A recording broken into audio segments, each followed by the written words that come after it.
Coming Home to Silverleaf Falls, a clean, small-town romance. A Silverleaf Falls novella, Book 1. Written by Meg Easton. Narrated by Adrienne Fleming. Chapter 1. Noah. Noah had to wonder if his agreeing to sleep on the roof as a reward to his students might have been the worst idea ever. But as he sat across his desk from Chelsea, Silverleaf Falls Elementary School's PTA president, he knew it was far too late to back out of it. Perhaps he should have agreed to wheel his way through the hallways of the school on a tricycle instead of walking for a day, or dressing in a lobster costume for a day, or letting them duct tape him to the wall. Even that probably would have been a better idea. Chelsea tapped her pen on the paper containing the same meeting agenda that sat in front of him. She was only 6 or 7 years older than him, but she had probably been married for close to 15 years and had 4 kids. Sometimes he wondered what it would be like if he had gotten an early start like that, instead of the late one he was getting. It was strange to think that at 29, he could have had a kid or two attending Silverleaf Falls Elementary. "I have to tell you," Chelsea said, "that I think this was the most brilliant idea this school has ever known. I volunteered in PTA since Cade was in kindergarten, so 9 years now, and I've never seen our reading minutes this high." Okay, so maybe it was actually the best idea ever. This was only his 2nd year as the school's principal, and he'd had his share of mistakes and triumphs. Sometimes it was easy to tell which category a particular idea fell into pretty quickly, and sometimes it took watching it play out to really know. "I hope you have your tent and sleeping bag ready because these kids are on track to meet their goal in about the middle of next month." "Excellent." If it was going to help them read that many pages in a record amount of time, he'd have been willing to have them turn him into a giant ice cream sundae. He glanced back at the PTA president's agenda. They'd already discussed all 5 items. If he was going to bring up his own topic, it was now. He had a quick moment of hesitation, but reminded himself that he wanted to let Chelsea know. She had served in practically every volunteer capacity at the school over the years, and she was likely to volunteer the next 2 years too, before her youngest went off to middle school. She deserved the heads up. Besides, he'd entrusted her with sensitive information in the past, and she had proved that his trust hadn't been misplaced. He took a deep breath. "I want to let you in on something that has to stay between you and me for now." Chelsea leaned forward in her seat, eyes glowing and alert. Sometimes he wondered if she was so trustworthy simply because she loved having the inside scoop and knew that locking secrets in a vault was the best way to get them. "I got a job offer at an elementary school in Connecticut, and I'm thinking of taking it." By the way Chelsea jerked back in surprise, her manicured eyebrows shooting up, it was not the news she had been expecting. "Oh, wow! That is huge!" She seemed to be unable to find words for a moment, then said, "That's why you were gone last Wednesday." He nodded. "Why? I thought you liked it here." "Oh, I love Silverleaf Falls Elementary, and I'll have a hard time leaving. I wasn't looking for another position. Do you remember Gary and Nancy Heinrich?" "Yeah. I was the PTA treasurer the year that Nancy was the president, right before they moved. What was it, 2 years ago?" Noah nodded. "Their kid's school principal is retiring, and I guess Nancy is the district PTA president now and recommended me, so they reached out. My initial response was no, but the more I thought about it, the more it sounded like a good idea. I love this school, but I don't know. Something's missing in my life, and the school in Connecticut is great. I think I'd like it there." He didn't know what was missing exactly. He just knew that there was a void in his life, and he needed to fill it. He wasn't sure that moving to a school in another state was going to fill it, but it was definitely better than staying in Silverleaf Falls and just learning to live with the void. The thought of a fresh start was exhilarating. "Have you given them an answer yet?" "I haven't. They told me I could take up to 6 weeks to decide. That would give either school enough time to find a new principal."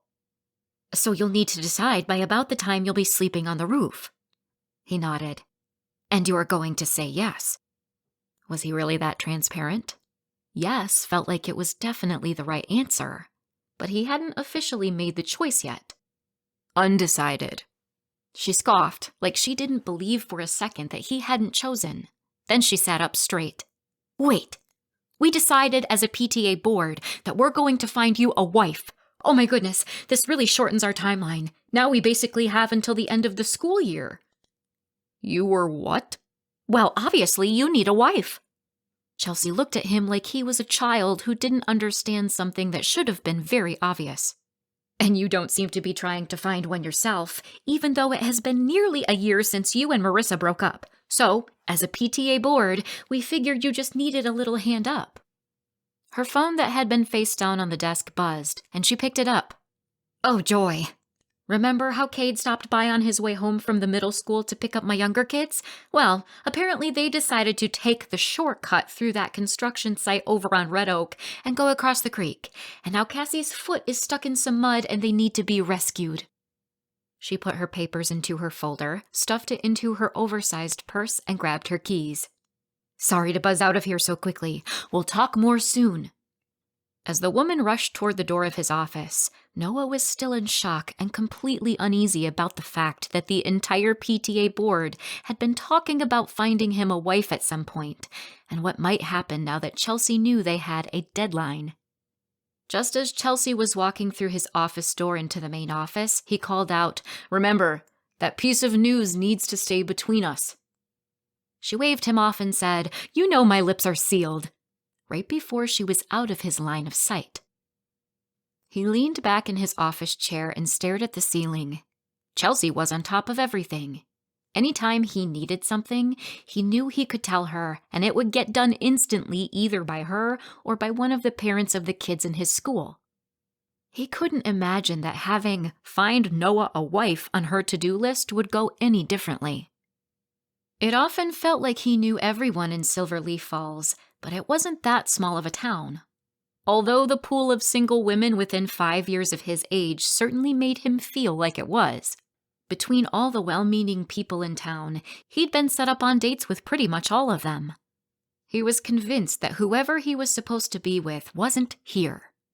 Which meant that Chelsea and the PTA board would probably pull from the group of single mothers who had kids who went to Silverleaf Falls Elementary. And after how things ended with Marissa, how awkward their breakup was, and how bad it made him feel that Marissa and her 6-year-old son moved in order to end the awkward encounters, he wasn't about to let the PTA line him up with a Silverleaf Falls Elementary parent again.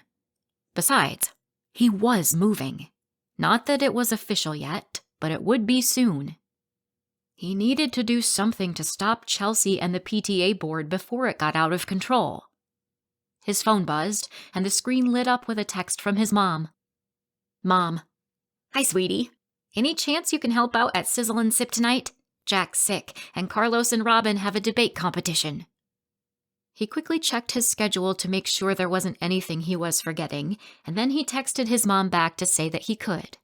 He liked being able to help out at his parents' diner when they were in a bind, and he tried to ignore the heaviness in his stomach at the thought that he soon wouldn't be around to help.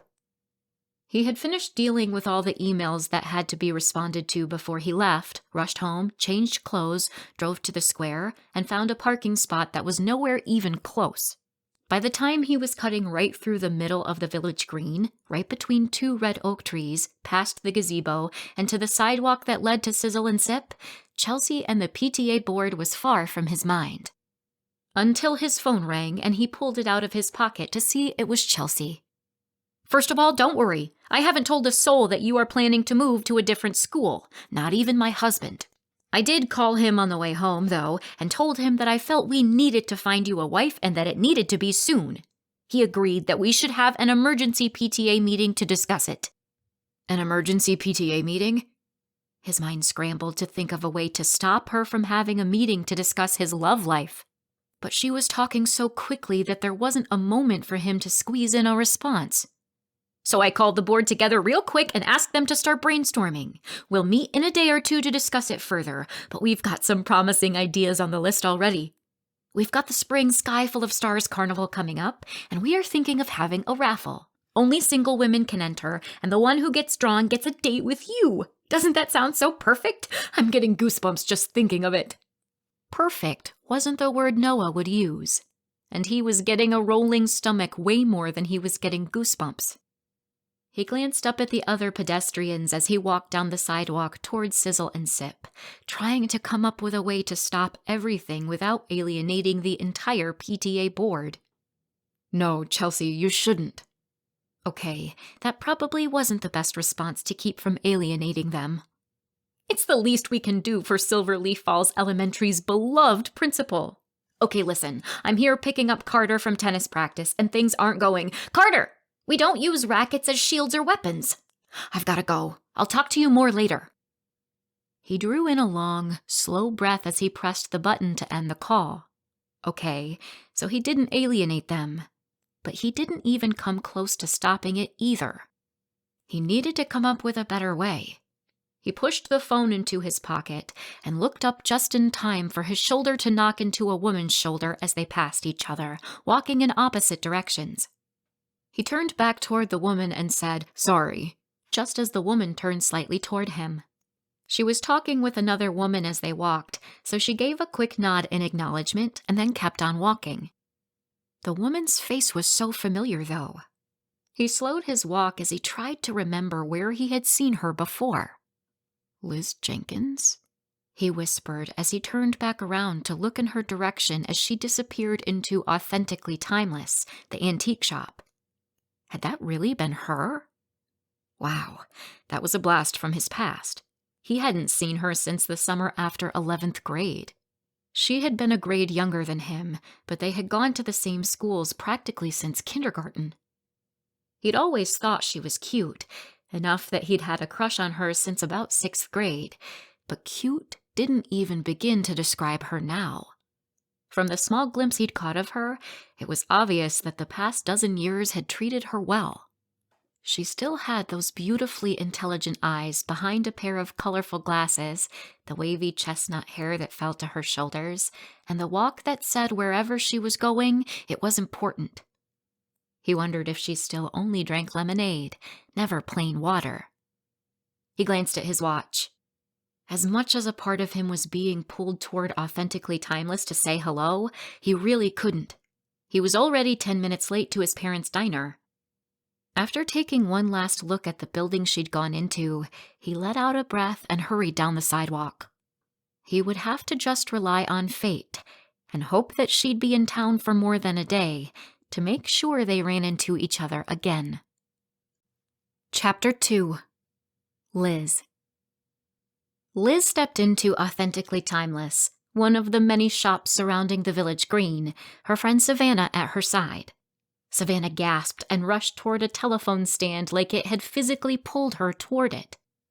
"Oh my goodness! Wouldn't this look perfect in our living room?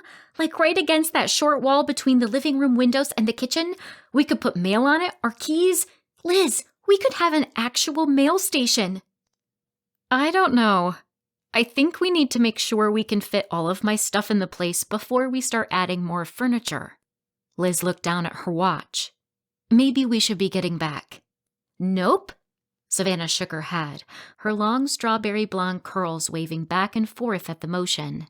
"The movers aren't even supposed to arrive for another hour, so it's not like you can start unpacking." "I could work on my plans for the camp." She was starting her new job as the director of Camp Silverleaf tomorrow.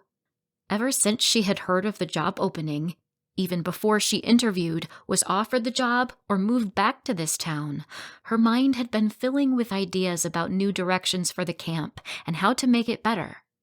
And they were big ideas, ones that were going to take a lot of focus and work and determination to pull off. She wanted to spend every second of her time working on it. Even though she and her lifelong friend had only seen each other in person maybe a handful of times in the last dozen years, Savannah still seemed to be able to read her just as easily as she had when they were teens. And she could tell that Liz was looking for an exit. Her friend made eye contact with the shop owner, mouthed, "I'll be back," and then stepped up next to Liz, linking an arm with hers. "Or," Savannah said, leading her toward the door, You can just relax for one night and revel in being back on your old stomping grounds. Check it out. See what has changed." Savannah pushed the door open, and they walked through it and onto the sidewalk, facing the village green. She motioned to all of it. The gazebo on the right where they had watched dozens of concerts when they were younger, the sugar maple and red oak trees that spread out in clumps in various spots across the green, the big silver maple that had seemed ancient even back when they were kids, the stone pathways and benches, the bustling businesses that framed the green, and all the people milling about all of it. "Stop being restless and spend some time getting to know this place so it'll start to feel like your town again. If you're always running to the next thing, it's not going to feel like home." She got that. She did. But she was also feeling itchy, spending, what was it, an hour and a half so far, not getting anything done. She felt most at peace when she stayed busy and was able to check one thing after another off her to-do list. "Ooh," Savannah said, "how about we go get food? If I know anything about you at all, it's that you're going to want to get every bit of unpacking done tonight. We need fuel." That was a kind of logic Liz couldn't argue with. Her stomach growled at the mere mention of food. Fuel was good. She needed fuel. "Let's see," Savannah said, letting go of Liz's arm and turning in a circle, pointing out restaurants as she did. "There's Ruby's, which is pretty much the same as when we were teens. And Sizzle and Sip, which I remember you loved. Boccia Felice is new. They have Italian. The Singing Kitchen is new too. Well, not really new, but new since you were here last." "How about Sizzle and Sip? I didn't realize how much I've missed that place until you mentioned it." And now her stomach was growling again. Savannah linked arms with her a second time, as if she was afraid Liz would leave to get work done if she didn't hold her there. But she didn't need to. The thought of Sizzle and Sip's turkey sandwich was keeping her there all on her own. They walked around one of the many flower baskets that were hung from each of the lampposts along the sidewalk. The flowers were small now, but by the end of summer, they'd all be overflowing. As they walked, Liz looked at her friend for a long moment. "Why didn't you take the director job? You've been working at Camp Silverleaf for years. You know the ins and outs so much better than I do." The last time Liz was there was the summer when she was 16, her second year volunteering after 6 straight years of spending summers there as a camper. "Pshaw," Savannah said. "I may know the place inside and out, but I don't have your skills. I can't look at the big picture and see how things need to change. Give me a job to do, and I will do it fast and well. I'm not a leader or a director, though. You're what it needs." "Well," Liz said, pulling open the door to Sizzle and Sip. "Thank you again for telling me about the opening and talking me up to the previous director. I'm excited to work with you again." Savannah grinned at her. "And don't worry, I'll take full advantage of your ability to do jobs fast and well." Savannah laughed, and they both got into the line at the front counter and looked up at the big menu. Not that Liz needed to. There was no way she was going to get anything other than the turkey, bacon, and Swiss sandwich on focaccia bread with garlic mayo. That idea had gotten planted in her head the moment Savannah had mentioned this place, and it was going nowhere until she ate it. Once they got their drinks, water for Liz and Coke for Savannah, they found a seat and put their number tent on the table. She immediately pulled a single-serve lemonade drink mix packet from her purse and mixed it into her water with her straw. "So do you think my plan to make Camp Silverleaf a year-round camp instead of just a summer one is a crazy idea?" Savannah shook her head as she took a sip of her Coke. "I've thought it should be for years. If anyone can get the school principals in the area on board with their students going to a mini-camp during the school year, it's you." "Really? Because Excuse me," a woman said from Liz's other side, and she turned to see someone who looked familiar, but who easily had double the wrinkles Liz remembered from the last time she'd seen her. "Oh, my lands! Liz Jenkins, is it really you? Do you remember me?" That voice was definitely one she could never forget. That voice had reprimanded her, wished her luck, greeted her, scolded her, directed her, and given her some of the best advice and encouragement she'd ever gotten. Grandma Gertie, it's so good to see you. Oh, and you too. Hello, Savannah dear. Hi, Gertie, Savannah said. Gertie turned her attention back to Liz. Are you just visiting, or are you back? I'm back. Moving in today, actually. Gertie clapped her hands together. So exciting. It seemed that Gertie was every bit as over the top in her exuberance as she'd always been. It was comforting to know that some things never changed. She tried to be polite and keep her attention on the woman, but a server was coming down the aisle between tables, holding hers and Savannah's plates in his hands, and he was blocked from putting them on their table by Gertie. She glanced up at him just long enough to grimace an apology, but her eyes were back on Gertie's when she noticed the woman glancing at Liz's hand. Oh, and I see you aren't married. It just so happens that I know someone who would be absolutely perfect for you. I should set the two of you up. We can get a ring on that finger of yours in no time at all. Liz's cheeks burned, but that wasn't as noticeable as the sour taste in her mouth. Not just because she dreaded turning down Gertie's offer and seeing her face fall, but because of the thought of dating in general. There was absolutely no part of her that wanted to go on a date with someone. But she knew Gertie was looking out for her, just like she always looked out for everyone. You are so thoughtful, Gertie. I am starting a new job as the director of Camp Silverleaf tomorrow, though. I've got big plans for it, so it's going to take all my focus for a while, I'm afraid. Instead of Gertie's face falling, like the faces of everyone else who tried to set her up today, the older woman just gave her a sly smile and patted Liz's arm. Ah, a career-driven girl. You let me know when you're ready for something more in your life, and I'll get you hooked right up. Then she winked, like she knew Liz was only fooling herself. Except she wasn't. The whole everyone wants to set her up thing was maddening. Even though Liz wanted to tell the older woman how much she actually really didn't want to date for reasons even beyond the new job, she was a professional. And if there was one thing she could do well, it was... Actually, it was giving people news that they didn't want to hear. But the second thing was keeping her emotions in check, regardless of the situation. So she just smiled and said, I will.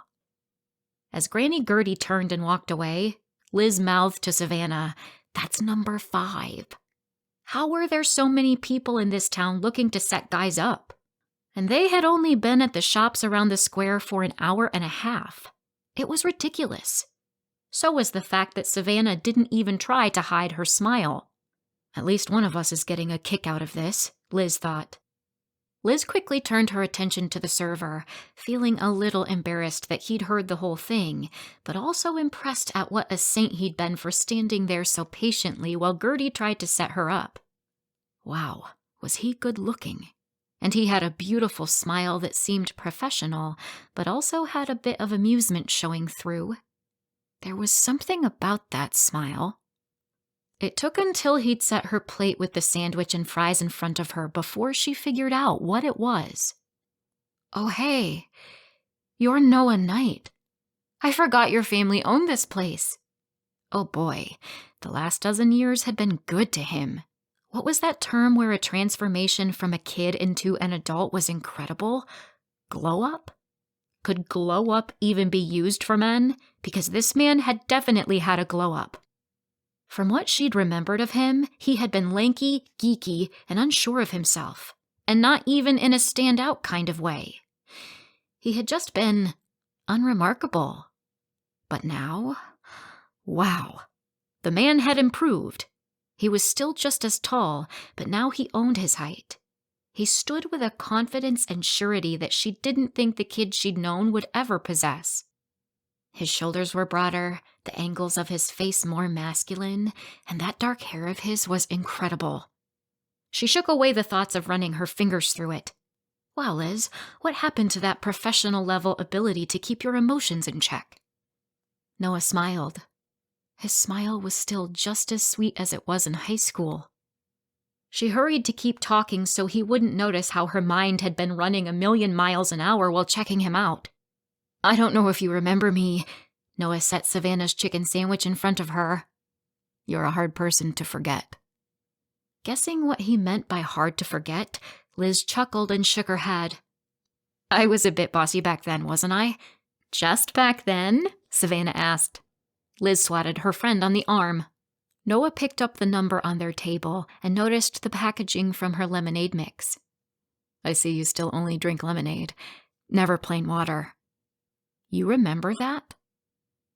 She couldn't believe he'd ever even noticed, let alone remembered after all this time. She wasn't sure she could have said anything about his likes, dislikes, or habits from back then. The truth was, she had been caught up in her own world so much that she hadn't paid much attention to him at all, even though he and Liz's brother Will were in the same friend group. What have you been up to all these years? She probably hadn't thought about him a single time after she moved at the end of summer after 10th grade, but she found herself wanting to know what had happened to this man after she left. He had been shy and unsure, but she still would have guessed back then that he was going places. She was kind of surprised to see him working at the same place after all this time. Well, right after, but before he could get any more words out, a teenager came rushing out from the kitchen area. Noah, Jared was just starting one of the fryers and spilled the oil everywhere. Noah exhaled and grimaced for a short second before he smiled. Apparently, the man was also a pro at keeping his emotions in check. Duty calls. We'll have to catch up later. Liz didn't notice that she had been staring at the man's backside as he strode toward the kitchen until Savannah said, He's a hottie, right? And single. This time, she wasn't even trying to hide her smile.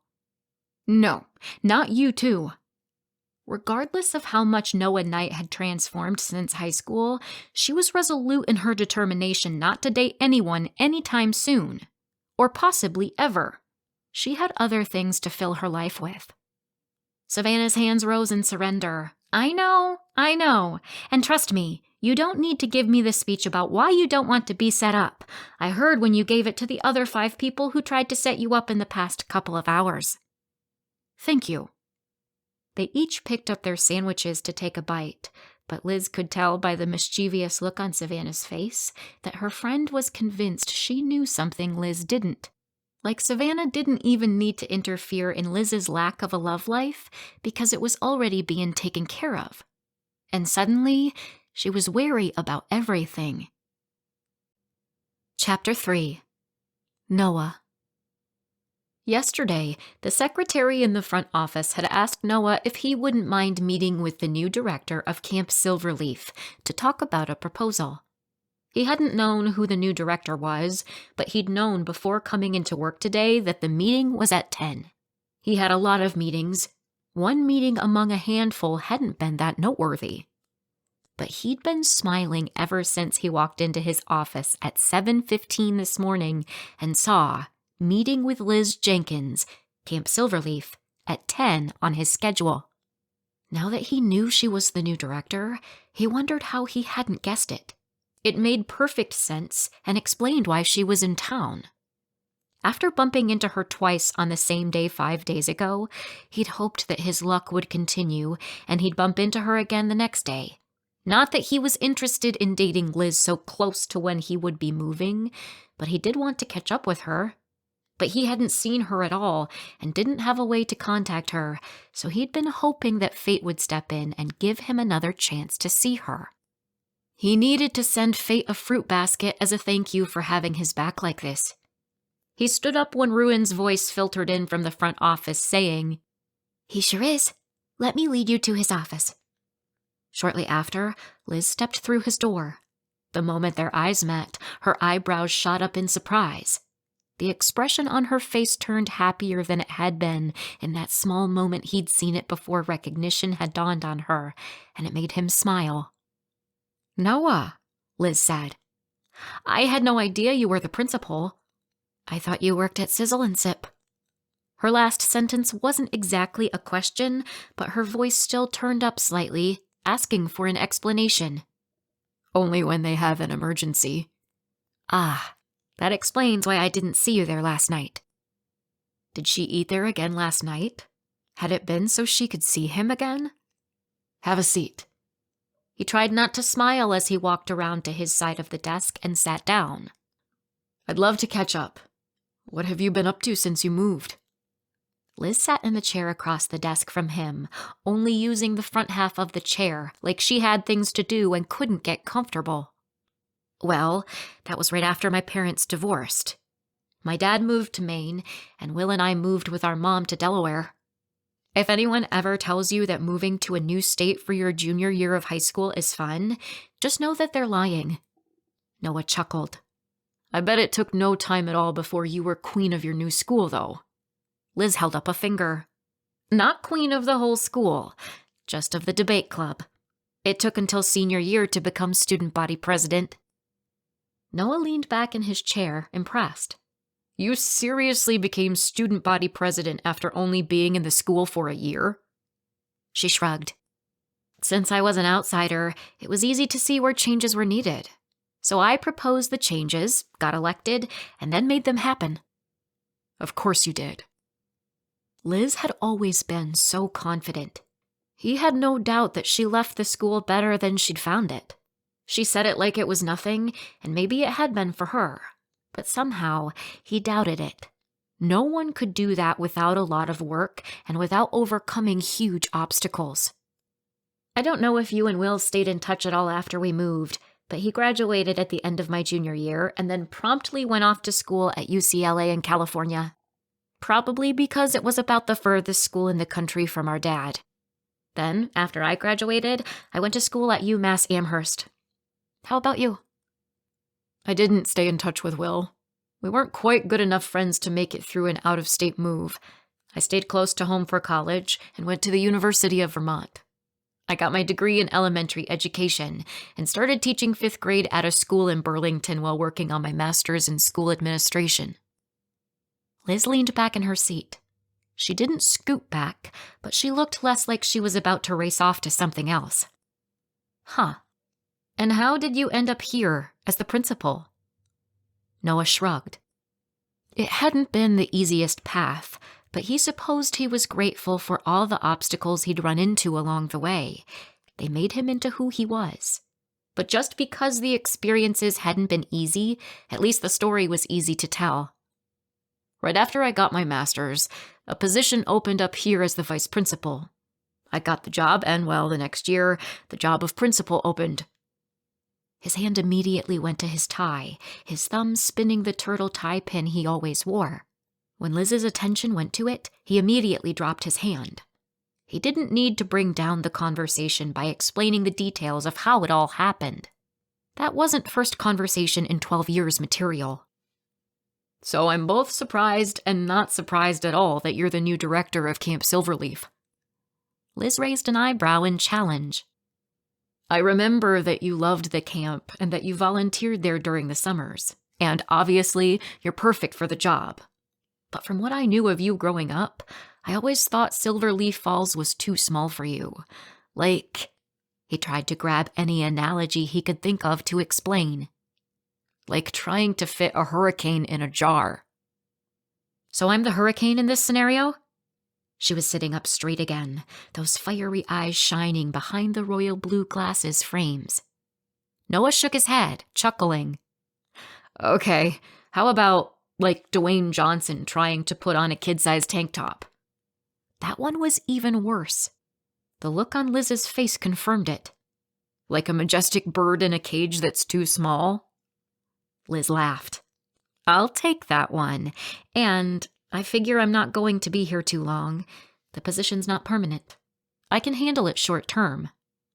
This time, he was the one who raised an eyebrow. "That's just how it works.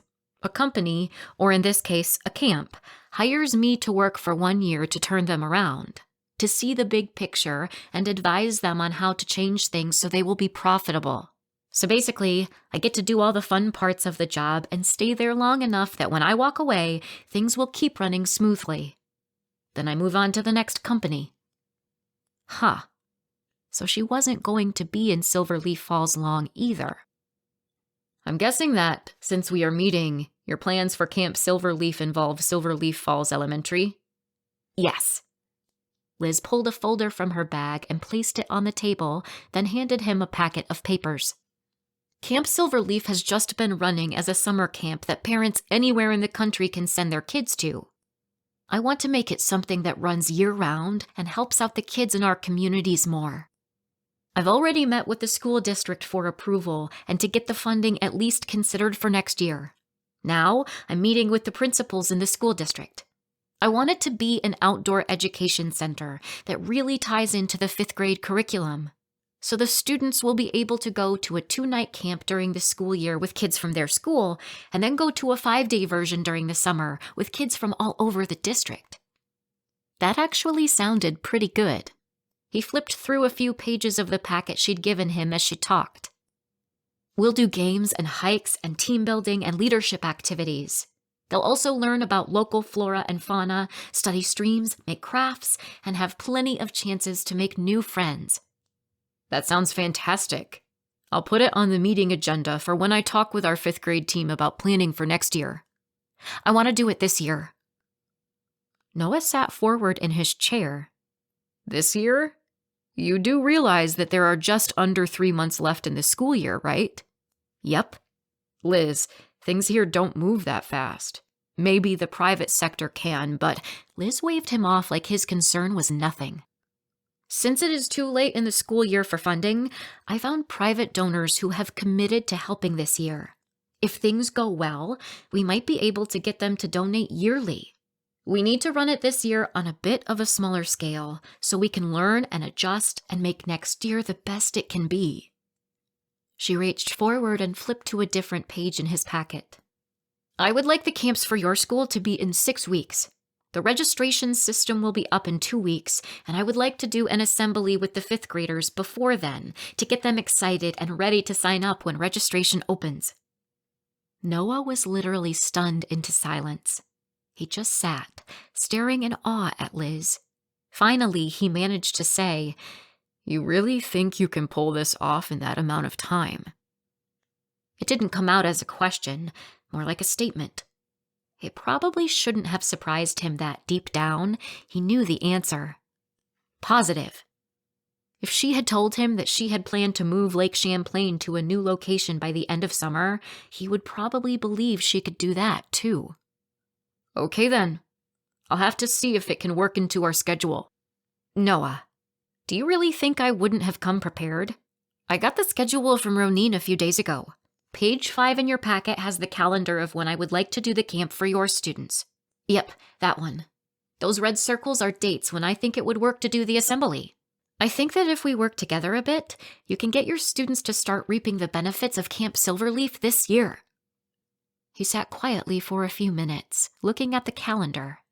If anyone else had come into his office with this crazy idea, he'd have said no right away, that it was an impossibility. He hadn't even spent a total of 30 minutes with Liz as an adult. Yet between what he'd seen here and what he knew of her as they had both been growing up, he somehow trusted her and her ability to make this successful. Okay, I already have a meeting scheduled with my 5th grade team after school today to discuss some other items, so I'll bring this up. If they're on board, then Silverleaf Falls Elementary is too. Liz's smile was brilliant, and a part of him just wanted to soak in that brilliance. But he hadn't realized that he'd left his phone face up on his desk until the screen lit up. He glanced over at it to see a text. Chelsea, I know that we have things in the works to find you a wife, but I have someone I want. The rest of the text in the notification was cut off. He let out a frustrated breath that he didn't think was noticeable, but Liz noticed. Then another text came in. Chelsea, we've got lots more things planned, especially at the Sky Full of Stars Carnival where... Noah ran his hands down his face. By the smile on Liz's, she had definitely seen that text. Troubles? She asked, those fiery eyes looking amused now. He needed to tell someone who didn't work at the school or have a child going to the school, and someone who wasn't family. He let out a deep breath. I made the mistake of letting the PTA president know that I am going to be moving to a new school next year. That's top secret information, by the way. I haven't even told my parents yet, or any of the faculty or staff, so I can't believe I told you. Anyway, now the PTA board is determined to find me a wife before I leave." Liz appeared to try not to smile, but she wasn't very successful. "And you don't want them to?" "No, I'm moving soon. I want to focus on making the last of my time at this school as productive as I can." "And you've asked them to stop?" He nodded. "They're unstoppable. So far, they've," he held up a finger, "planned a raffle that only single women can enter, and I'm the prize." Liz looked like she was having an even more difficult time holding in a smile. He held up a second finger. "And they want to do something like a bachelorette auction, only in reverse. Instead of me bidding on someone to date, the families at the school would bid on their favorites, with the proceeds going to the school library." Liz seemed to have given up on hiding her amusement and went straight to laughing softly. "Oh," he said, holding up a third finger. "And then they want to post in the school newsletter, asking all families to submit information about someone they know, friends, relatives, coworkers, who might be a good fit for me. Then the PTA will vet them and line up the dates." A laugh burst out of Liz that she quieted quickly. "That is one impressively enthusiastic PTA." Noah shook his head. "I don't think I've ever needed saving more in my life." "If it's any consolation, I know a little how it feels. I don't exactly have a group of people with that kind of determination working to find me a spouse, but I just got offer number 6 from a well-meaning Silverleaf Falls resident to set me up on a blind date." "And you're not going to take any of them up on their offers?" She shook her head no. Zero interest. Why did Liz saying that she wasn't interested make him feel better? He wasn't planning on dating her, so it wasn't like it was jealousy talking. So why had it felt a little bit like jealousy, simply thinking of her dating? It made no sense. "I've got enough on my plate," she said. "I'm thinking of having a t-shirt made that says, 'Not single' on it, because the people in this town seem to take it personally if you decline their offer of a setup." "Yes, they do." He hadn't shared his frustrations about it with anyone, yet it was so easy to share them with Liz. It was nice to be understood. It felt like he had another person on his team, instead of feeling like it was just him against all of Silverleaf Falls. He wished there was something he could do, something they both could do, short of offending every well-meaning matchmaker in town or getting special t-shirts made. He glanced at his watch. 10 minutes until his next meeting. He was actually sad that they needed to wrap this one up. The second an idea popped into his head, before he had a chance to think about it, he said it out loud. "We should fake date each other." Liz's eyes widened. "Hear me out. Neither of us has time to date. Neither of us is planning to stay in this town long term. True, fake dating takes some time, but probably not more than 2 or 3 well-chosen events, much less than actually dating someone. We just need to go somewhere together where a lot of people from town will be. Maybe get coffee sometime outside where we can be seen. We'll need to discuss the camp anyway, so we can kill 2 birds with 1 stone. Then the PTA will back down, and everyone trying to set you up will too. Bam! Problem solved." Liz smiled. Possibly because she had caught his slip-up that camp was a done deal when he hadn't presented it to the 5th grade team yet. Or perhaps because she thought it was just as brilliant of a plan as he did. Liz held out her hand and said, "Problem solved. I'm in." He shook her hand and smiled. This was going to be perfect. Chapter 4. Liz. Liz stood next to Savannah in front of their shared bathroom mirror, giving her shoulder-length hair big, chunky curls as they both got ready for the Sky Full of Stars dance. It had been unseasonably warm already, and tonight was supposed to barely be chilly. She remembered more than 1 year growing up when they were doing this dance in coats with snow still on the ground. "Are you excited to go to the dance with Hollis?" Savannah said, waving her mascara wand in a motion that half resembled a shrug and half the path of a meandering firefly. We've had fun chatting over the dating app, but when I met him for coffee on Monday, it was only a 5 out of 10 date. She went back to applying her mascara. Tonight could be the same, but I am excited to go to the dance. If it doesn't go awesomely, no big deal. I just need to keep on keeping on, and that's how I'm going to find my true love. It's all about being patient. She and Savannah had very different ideas about dating. Liz wasn't about to keep on keeping on, or even try to go looking for her true love. She was fine living without whoever he was. So if fate really wanted her to meet somebody specifically, it was going to have to do all of the heavy lifting. In fact, fate was probably going to have to do more than just introduce them to each other. It was going to have to plan the date and get them there as well. And then keep planning the dates and getting them there for as long as it took. Savannah pointed her mascara at Liz. What I am excited about is your date tonight with Noah Knight. Fake date. Neither of us wants to date for real. Tonight is all for the town's benefit. Savannah shrugged. Whatever, I'm still excited. Surprisingly, a part of Liz was excited too. She remembered having a lot of fun at town events when she was growing up, and honestly, if she and Noah hadn't had this plan, she wouldn't be going to the event tonight. But the other part of her really was badgering her to go to work. She was fully dressed with 5 minutes to spare in her knee-length, robin's egg blue dress with just the right amount of flare and ankle boots that had a wide heel that wouldn't leave her aerating the grass as she walked across the village green toward the dance floor. And she was wearing the perfect blue, pink, and yellow striped glasses. Hollis picked Savannah up shortly after. As soon as they left, Liz cast a longing glance at her laptop, which was sitting on the kitchen counter, begging her to do some work. Luckily, a knock sounded at the door before she could entertain the thought too much. She opened her apartment door, and Noah was standing there, a big grin on his face, and she stood there with a dumbfounded look on hers. She didn't know what she had expected. She'd last seen him in his office at the school, so she must have imagined that he'd look pretty much the same as he had then.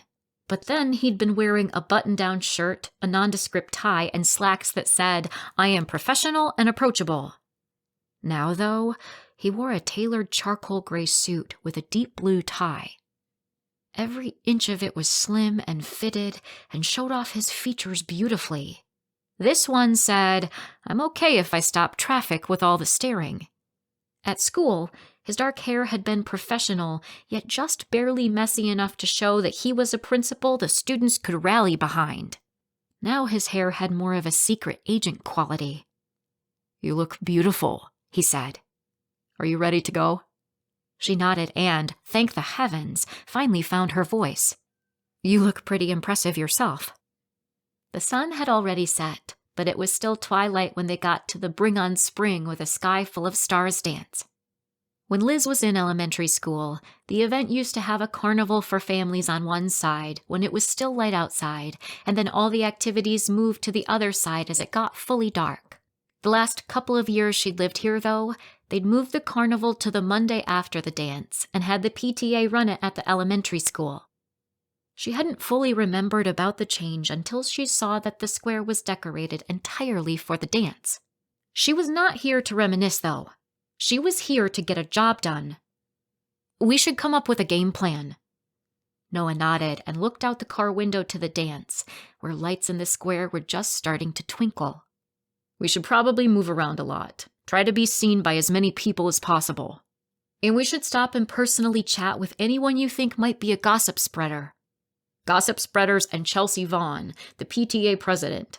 She's not a gossip spreader, but she's the one at the helm of this drive trying to set me up. Is there anyone that would be helpful for you to seek out?" Liz thought through all the people who had asked to set her up since she moved in. "Oh, Grandma Gertie, because, well," Liz waved her hand, trying to demonstrate the essence of how connected Gertie was with everyone. Noah nodded. "Right. And, of course, we're going to have to act like we like each other, or none of this will work." "Good thing you're a likable enough guy," Liz said, winking. Noah smiled at her, which made her insides flutter. "Wait here." he said, then got out of his car and hurried around to her side. He opened her car door and as she swung her legs out to the ground, offered a hand to help her up. He didn't back up though, so when she stood, they were only half a foot apart.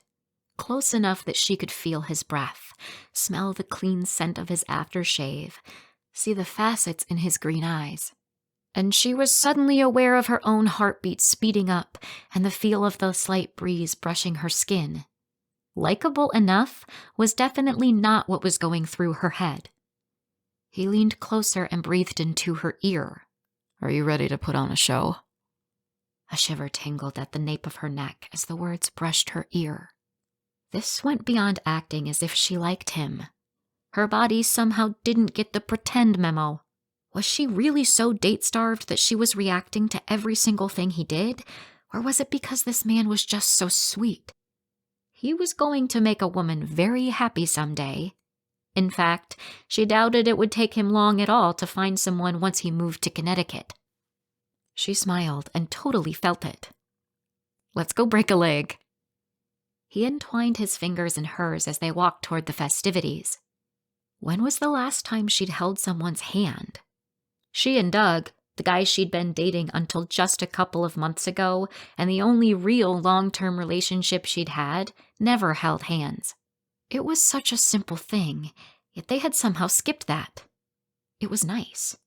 If she ever dated anyone again, years from now, of course, she'd have to make sure they didn't skip it. Silverleaf Falls couldn't do something as ordinary as putting a rectangle wooden dance floor down on the grass in front of the gazebo, so the dance floor went out 15 feet from the base of the gazebo in all directions. A giant hexagon butted right up to the edge of the gazebo, where all the sound equipment was currently set up and waiting. A net of twinkle stars stretched from the gazebo to poles at each corner of the dance floor. Each of the poles was wrapped in a gauzy, deep purple fabric, with more twinkle lights cascading down. The place felt ethereal, magical. And there were more people at the event than she remembered ever seeing when she was a teen. Perfect. Being seen by enough people was going to take no time at all. They were milling about everywhere, and there would surely be even more once it was fully dark. "Let's do this," she said, and strode forward, hands still in Noah's. Then she told herself to calm down.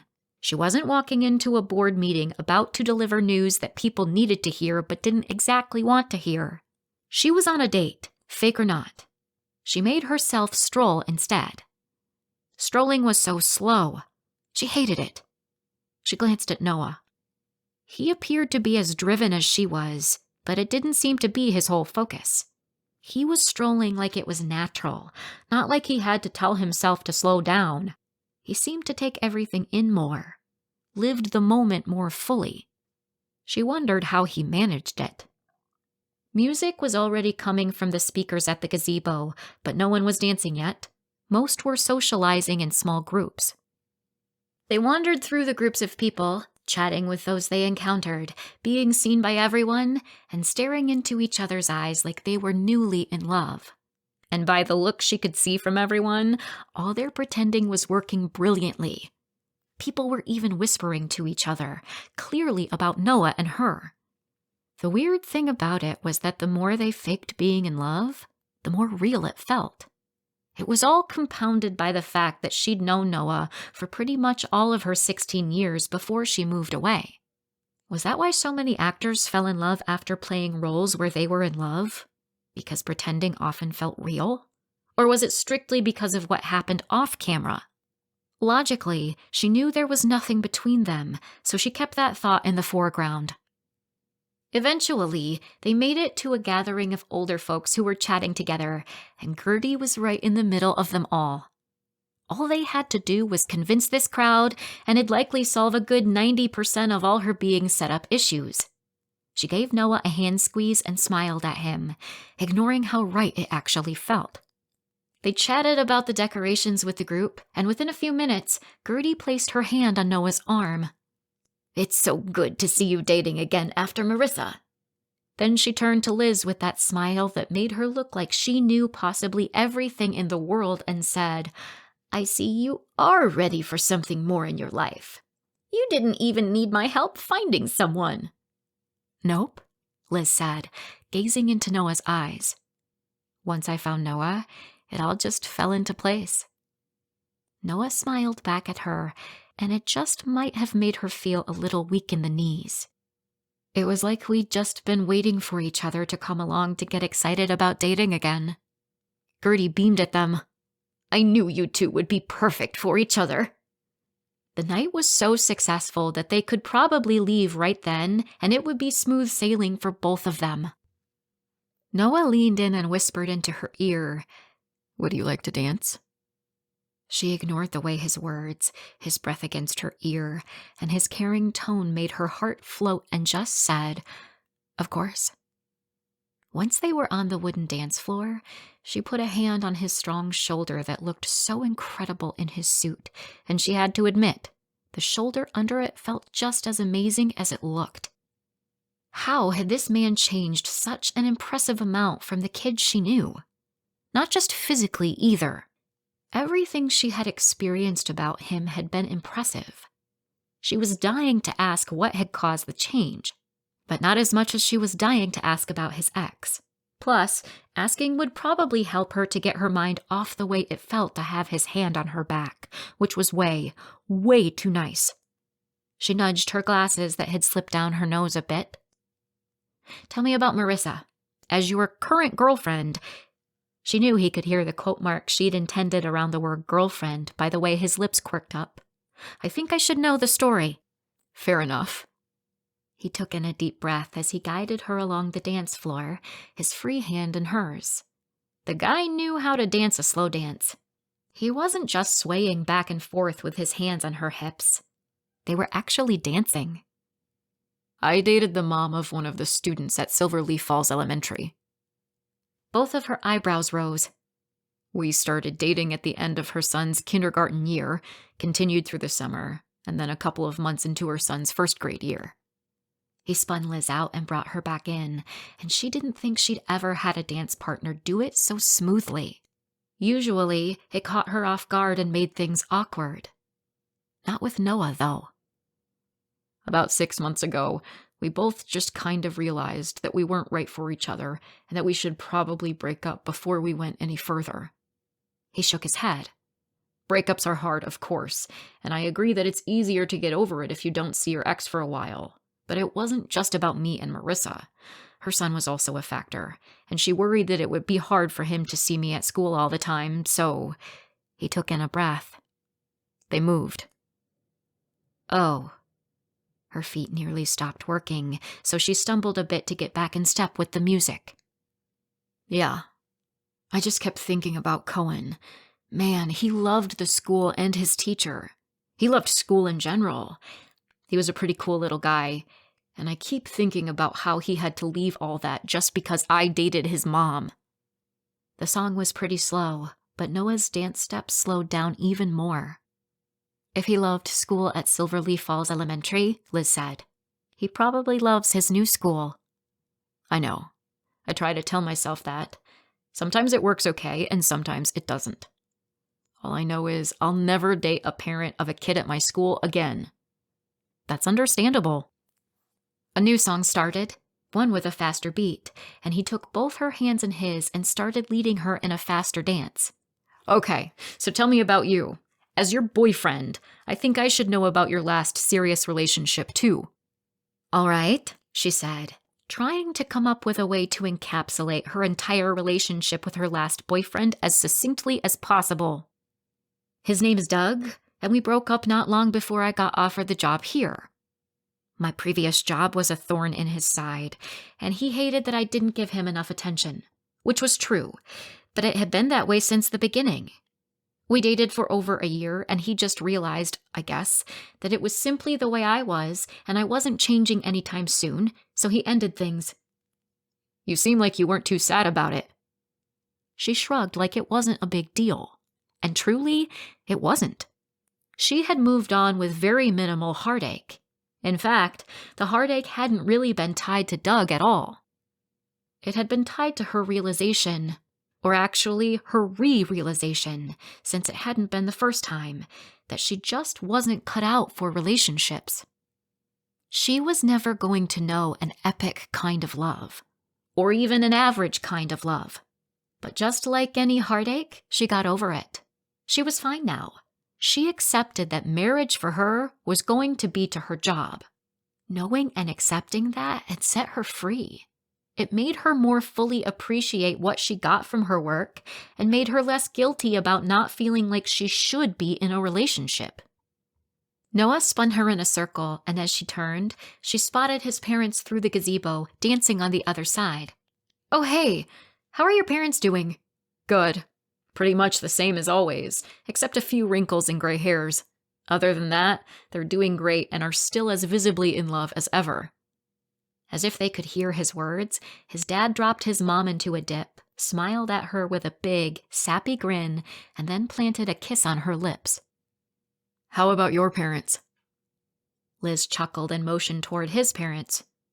"The opposite of that, pretty much. My mom has no serious relationships ever. No one since my dad. And my dad makes up for it by having every serious relationship possible. He jumps straight from one to the next. Both are equally bad at life after divorce, but are bad at it in completely different ways." Noah gave her a look that she couldn't quite interpret, but it was about her parents, so she really didn't want to know more. She motioned toward the refreshment table. "Want to get something to drink?" They had a night sky drink that was a blackberry shrub, and she chose that one without even giving it a second thought. It was a deep pinkish red at the base and got lighter as it went up, ice cubes and blackberries filling the top half. Noah got a whitish, foam-topped, surface-of-the-moon drink. As they stood munching on star-shaped cookies and drinking their drinks, she heard, "Well, hello there!" She spun around to see a woman in her mid-30s whose top half of her short blonde hair was pulled into a stylish updo. Sparkly earrings hung down below the length of her hair. "Oh, hi," Noah said as he put an arm around Liz's waist. "Chelsea, this is Liz. Liz, this is Chelsea Vaughn, Silverleaf Falls Elementary's PTA president." "Hello," Liz said, holding out a hand and shaking Chelsea's. As they made small talk, Liz wondered if it was wrong that Noah's arm felt so natural at her waist, like it was meant to reside there. It was probably just because of all the dancing they'd been doing. "So, when did you two meet?" "Just a few days ago, actually." Noah gazed into her eyes, and it nearly made her knees buckle. But she was sure that was mostly because she had been wearing heels for hours. "Well, technically," Liz said, "we probably first met back when I was about 4. Noah laughed. "True. Liz grew up here but moved away right before her junior year of high school. She is the new director of Camp Silverleaf, so we met when she came to talk about an overnight camp for our 5th graders. "Oh, that's you!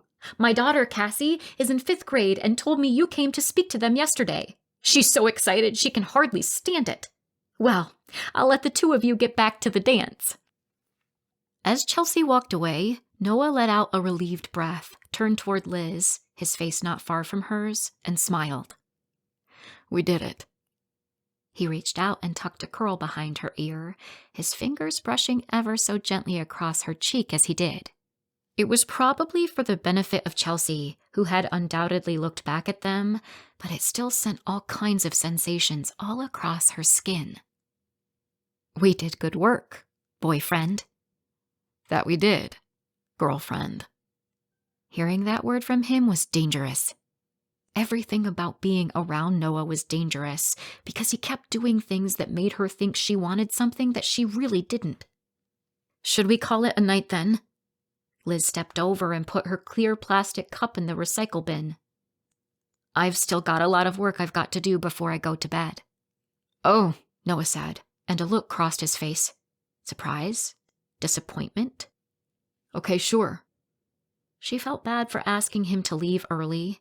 It really was great going to the Sky Full of Stars dance with him when it was all about having fun and convincing people they were dating when they weren't. But she could tell that emotions were creeping in, and that spelled trouble. Because relationships never ended well, and they just left people damaged.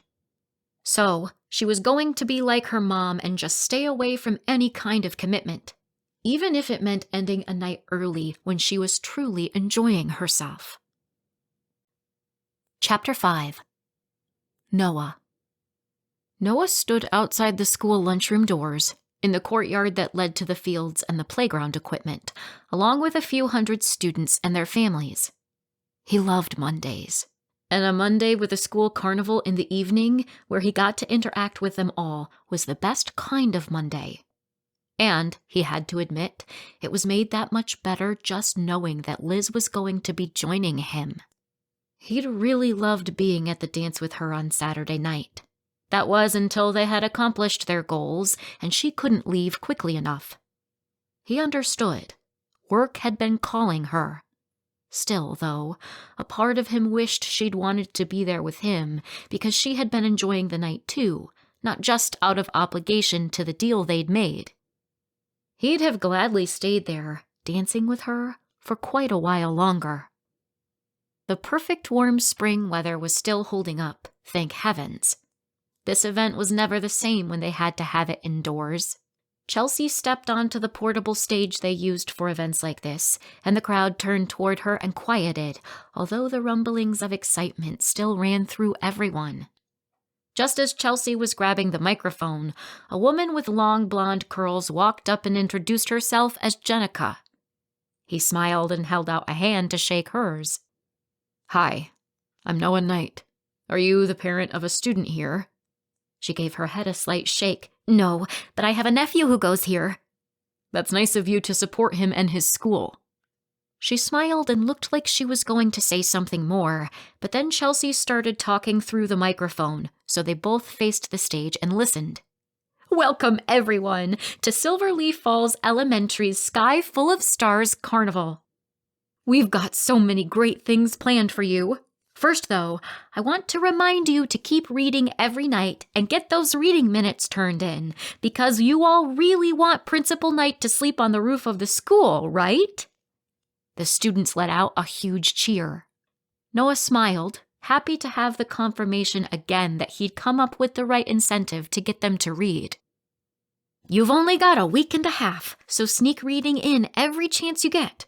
Okay, for the first hour, we've got a lot of booths spread all around the courtyard for you to participate in, and even a couple down on the field." As Noah glanced, along with everyone else, at all the booths, he spotted Liz walking from the direction of the parking lot toward the crowd, and he raised his hand to get her attention. The woman next to Noah, Jenica, he remembered, leaned in and whispered, "I'll get you later," and then headed, presumably, to wherever her nephew was. Liz's eyes met his, and she smiled broadly enough that it even lifted the hot pink glasses she wore today. That expression didn't look fake, and he was pretty sure he smiled just as broadly back. She wore ankle boots again, this time with jeans, and they looked as incredible on her as when she'd been wearing them with a dress. Her blouse matched the glasses she wore. The kids were going to go nuts over them. "Then," Chelsea announced over the microphone, "we'll come back together here for a special surprise. Some of you know what I'm talking about, and I'm proud of you for keeping the secret so well." "Hi," Liz breathed as she neared Noah, and she immediately reached for his hand. Every breath he took while her hand was in his seemed to be more filled with oxygen, but it also felt like helium, lifting him up. There was a moment of silence on the stage, so his eyes immediately went back to Chelsea, who was looking at him, almost like seeing him had distracted her from what she was about to say. She recovered quickly, then said, "Then, after the surprise, we'll have our own Sky Full of Stars dance. It should be getting dark then, and we'll have a table up here with glow-in-the-dark bracelets and necklaces, so make sure you come up to get yours. Now go and have fun, and make sure to thank every volunteer you see." "Wow," Liz said, as she looked out at the crowds of people where virtually every member of the PTA was present, along with most of the students. This really was the perfect event to have me attend to get the PTA to hold off their search. It really was. And to make sure everyone saw them, they meandered, hand in hand, among all the booths.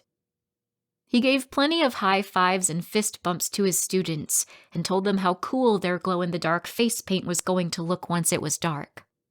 He listened to their stories of eating the galaxy ice cream with the stars in it, looked at the pictures they'd taken in the photo booth, let himself be dragged toward the giant chalkboards to see the art they'd drawn on them, listened to how many stars they guessed in the Stars in a Jar contest, and showed how impressed he was at how many hanging stars they had shot with marshmallow shooters in the Shoot for the Stars booth. The surprising thing was, Liz did all of that too, right along with him. The students seemed just as interested in telling her about all their experiences too, and she showered them with all the responses they were hoping for. Having her at his side somehow felt right. At the insistence of his students, they both ended up heading to the face painting booth and each took a seat to get glow-in-the-dark stars painted on their cheeks.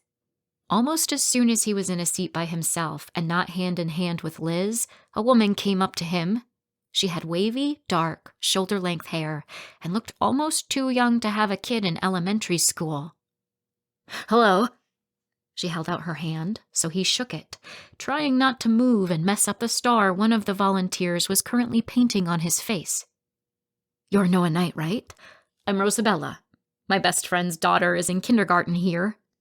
She shot a quick glance at Liz, but he couldn't see the expression on her face. "Anyway, I just wanted to introduce myself and say hi."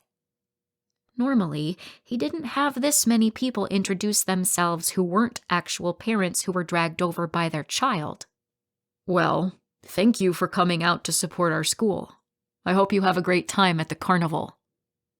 She nodded, said she would talk to him more later, shot one more glance at Liz, and then walked away. It was close to the end of the hour for the booths when he and Liz managed to go to the food booth to get their own galaxy ice cream and found a spot to lean against the building to eat it. Liz turned her cone around, looking at the stars in the ice cream. "This is impressive. Silverleaf Falls has come a long way since we were kids. Wait until you see all the glow-in-the-dark items we have for the dance. You'll wish you were 8 all over again." Liz laughed, and he decided that he loved the sound of it.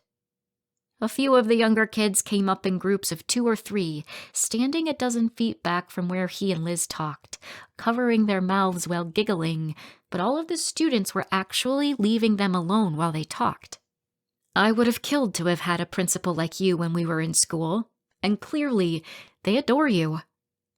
No one was close enough to hear, but still, she quieted her voice. "Why do you want to move to a new school when you love this one?"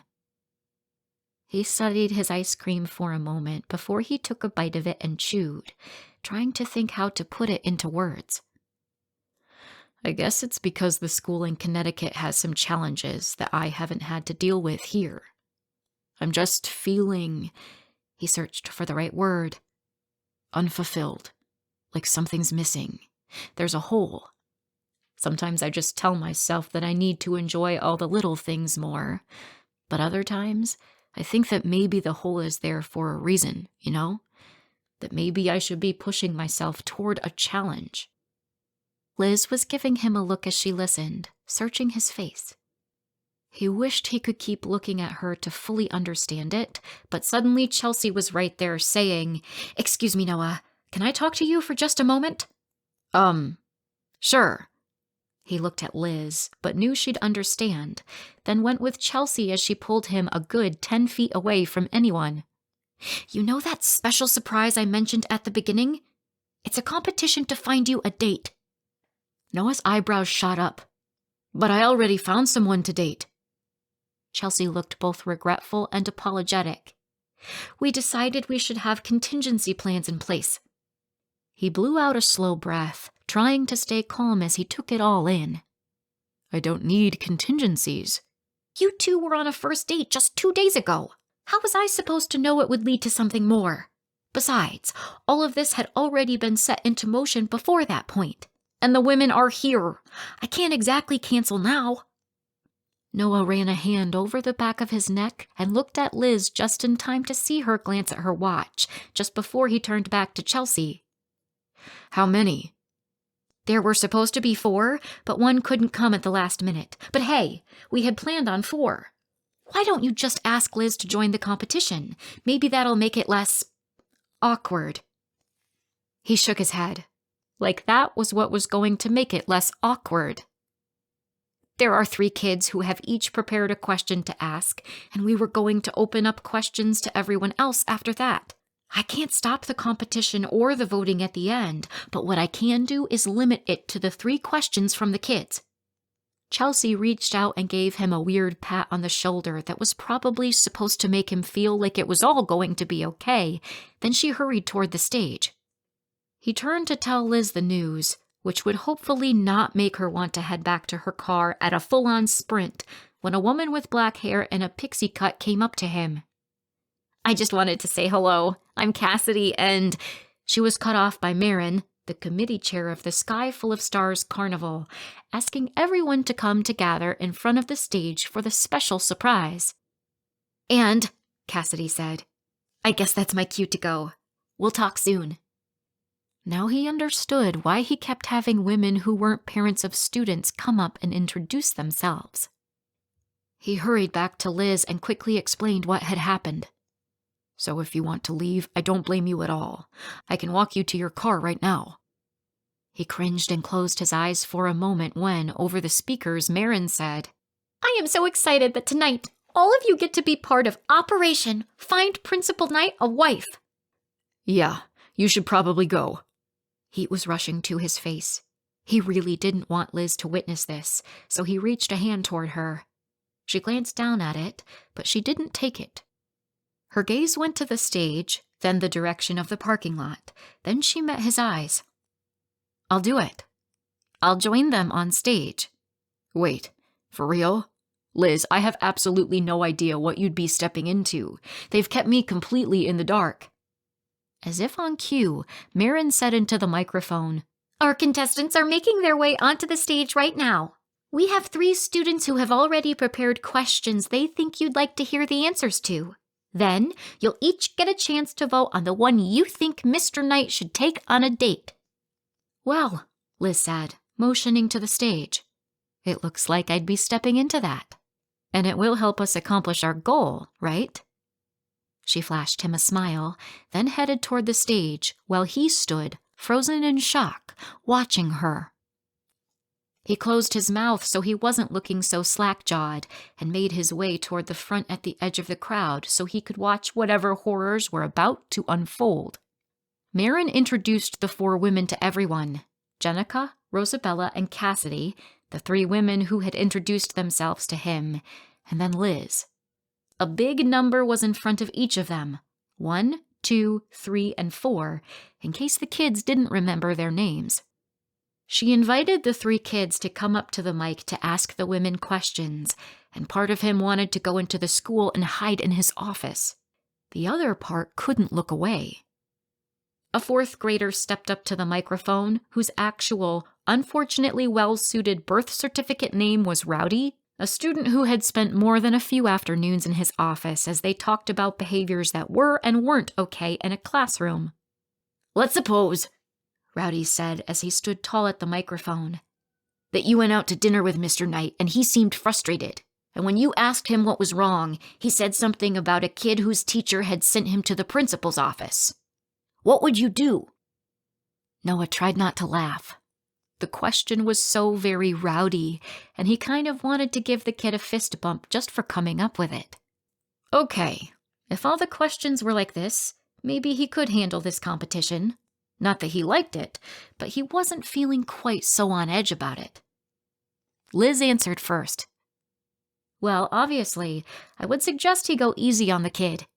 And then she gave a very exaggerated wink, and everyone laughed, including Rowdy. After seeing how the crowd reacted to Liz's response, the other 3 gave similar responses. He barely heard them, though, as he watched Liz on stage. She was always so at home in front of a crowd. It had amazed him when they were kids, too. If every single eye in the room was on her, she never flinched. In fact, she seemed to thrive on it. A 3rd grader named Esty, who was easily the sweetest kid he knew, stepped up to the microphone next. She held her hands in front of her, clasped together over her heart. My question is, What would you do to let Mr. Knight know you love him? And instantly, hiding in his office sounded ideal. He had barely even met 3 of these women, and he and Liz were just pretending. Nobody wanted to be asked questions like this. And, knowing his students and also knowing human nature in a crowd, they would all be looking at him to see his reaction to each woman's answer. Esty continued. Would you, leave him love letters, or smooch him 24/7, or send him texts with the heart eyes emoji, or something else? By the way the women on stage shifted in their seats, they were just as uncomfortable with the question as he was. Number 1, Jenica, if he remembered correctly, said, I would probably choose love letters. Number 2 and then number 3 both nodded, and each said, Me too. Poor Esty looked so disappointed in their responses. Then Liz spoke. When I was a kid, we had cereal for breakfast every morning. All of our bowls were the same except for one. I don't even know where that one came from, but my brother and I called it the special bowl. It was ceramic and had a cool design painted into it, and it was the exact perfect size and shape for a bowl of cereal. And because it was different and special, and exactly perfect in every way, we fought over it every single morning. It drove my parents nuts. Then, in an effort to increase our chances of getting to the special bowl first, my brother and I started setting our alarms earlier and earlier until we were waking up practically in the middle of the night. One day, I got the bright idea to hide the bowl when it was my day to unload the dishwasher. Then I didn't have to wake up so early, and I still got the bowl. Noah looked at the students. They were riveted by the story. Everyone's eyes were glued to Liz, and they barely even shifted as they listened. He had to admit, he was pretty riveted himself. Which was pretty awesome for the first day, but then my brother started doing the same thing on his days to unload the dishwasher. So, I either had to hide and spy on my brother while he was unloading to see where he hid it, or I had to set my alarm extra early so I could have enough time to search everywhere and find where he hid it before he woke up, which of course was a huge pain. To show Mr. Knight that I loved him, I would make sure we have a special bowl, and I would let him use it every single day. The crowd went from silent and still to cheering loudly the moment Liz finished her story. A lot of the kids were pumping their arms, some were shouting yes, and some looked like the heart eyes emoji come to life. He just smiled broadly at Liz and felt the smile with his whole body. When everyone eventually quieted, a 5th grader named Nate stepped up to the microphone to ask his question. He started by saying, "A relationship is a partnership, which means you work together on a lot of things." His mom, who stood nearby, beamed with pride. Then Nate continued, "Mr. Knight does some pretty cool things for us, so what we really want to know is, as his partner, what would you do for us if we picked you?" Nate's mom looked horrified at his question.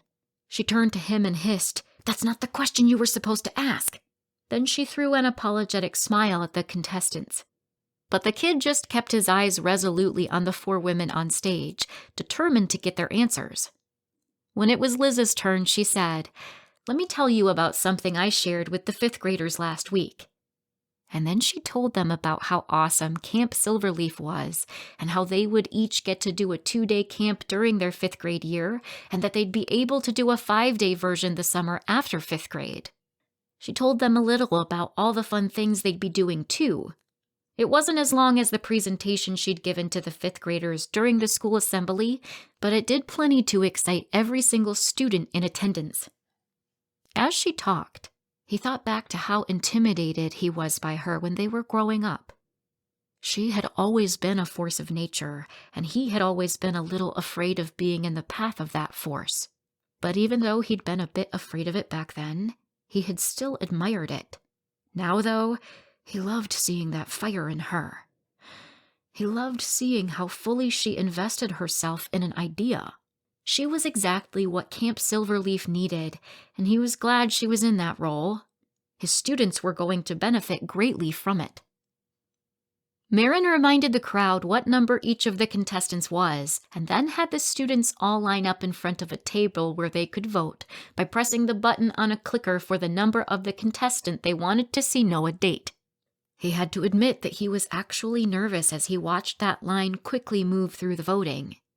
Liz had been going around to the booths with him for the hour before the competition, so they got to know her a bit then, and she had totally shown during the questioning. But contestant number 2 was a dark horse. Her answers hadn't really resonated with the kids until that last one, when she said that her family owned a dairy farm and she would bring ice cream to every event. Their reaction had been raucous and expected, and could totally tip the voting in her direction. His focus ping-ponged between the 4 women still on the stage, chatting with each other, to the kids in the line. He told himself that if number 2 won, it wouldn't be a bad thing. They only had to go on one simple date. That was all this competition was for. They wanted to find him a wife, sure, but no one expected that things with a date chosen by the students would automatically mean wedding bells. The results of this weren't exactly life or death. Even knowing that, he was surprised at how much he still wanted them to choose Liz. Finally, Marin got up on the stage and said, "We would like to announce the winner. The woman you all chose to go on a date with your principal is..." She gave it a much longer pause than necessary and then said, "Number 4, Liz Jenkins." Everyone cheered, which he expected, but he hadn't expected it would be so loud. Then Marin made some announcements about getting their glow-in-the-dark gear and starting the dance. Noah just smiled up at Liz on the stage, feeling more relief than he should have, given the low stakes. But not only that, he felt adrenaline running through him that they had chosen her. Maybe that was speaking louder than the relief. Liz winked at him and then mouthed, "Nice work, boyfriend," just like she had on Saturday night at the dance, right before they left early. And suddenly, he could no longer interpret the rush of emotions running through him. Chapter 6. Liz. Liz sat behind the desk in her office at the back of the main building at Camp Silverleaf. There was plenty that needed to be done outside of her office. She knew from volunteering here as a teen that there was always a lot to do to get the place ready after it had sat dormant through the off-season. Things like cleaning, repairs, interviewing potential employees and volunteers, inspecting all the buildings and supplies, stocking, looking after the grounds. But even given her work experience in bringing businesses back from the brink of collapse, she was surprised at how many things required her to sit in front of her laptop for hours and hours. Things like ordering, posting jobs, scheduling contractors, managing registrations and budgets, and planning. So much planning. Planning for the new 2-night school visits that were coming up soon, the 5-night ones during the summer, the regular summer camps they had always done, activities with the towns, new ideas for projects, and getting all the supplies and people lined up for them, and schedules for everything. Some days she felt like she would never leave the desk.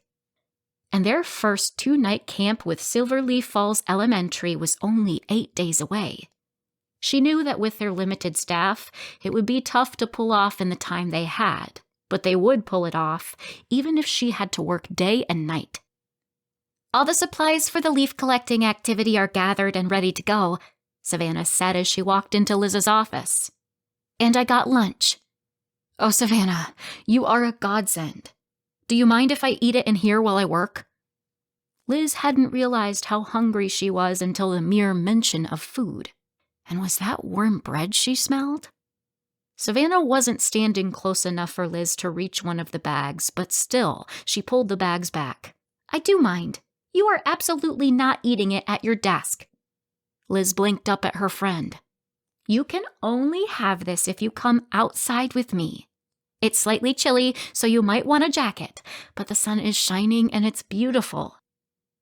Liz looked at the schedule she had been moving around so much, trying to figure out the perfect way to make it all fit. "It's pesto pasta bake from Boccia Felice, and there's garlic focaccia in here, Liz. The only way you can get it is if you leave your desk."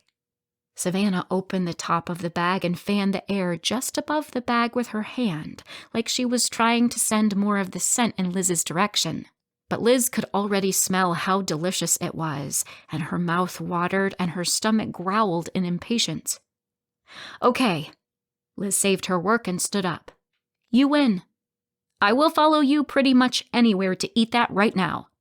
The two of them went out to the wooden porch that wrapped around the entire building and sat down on the bench at the back. The ground and trees were damp from an early morning rain, but the bench itself was dry. It was the spot with the most perfect view, especially because it was right by their favorite yellow birch tree. One of the camp directors once had said that yellow birch seeds had a hard time getting beneath all the fallen leaves to the dirt, so they would plant themselves on a rotting log. Eventually, they'd send roots down to the dirt on the sides of the log, and when the log fully rotted away, it made the tree look like it had legs.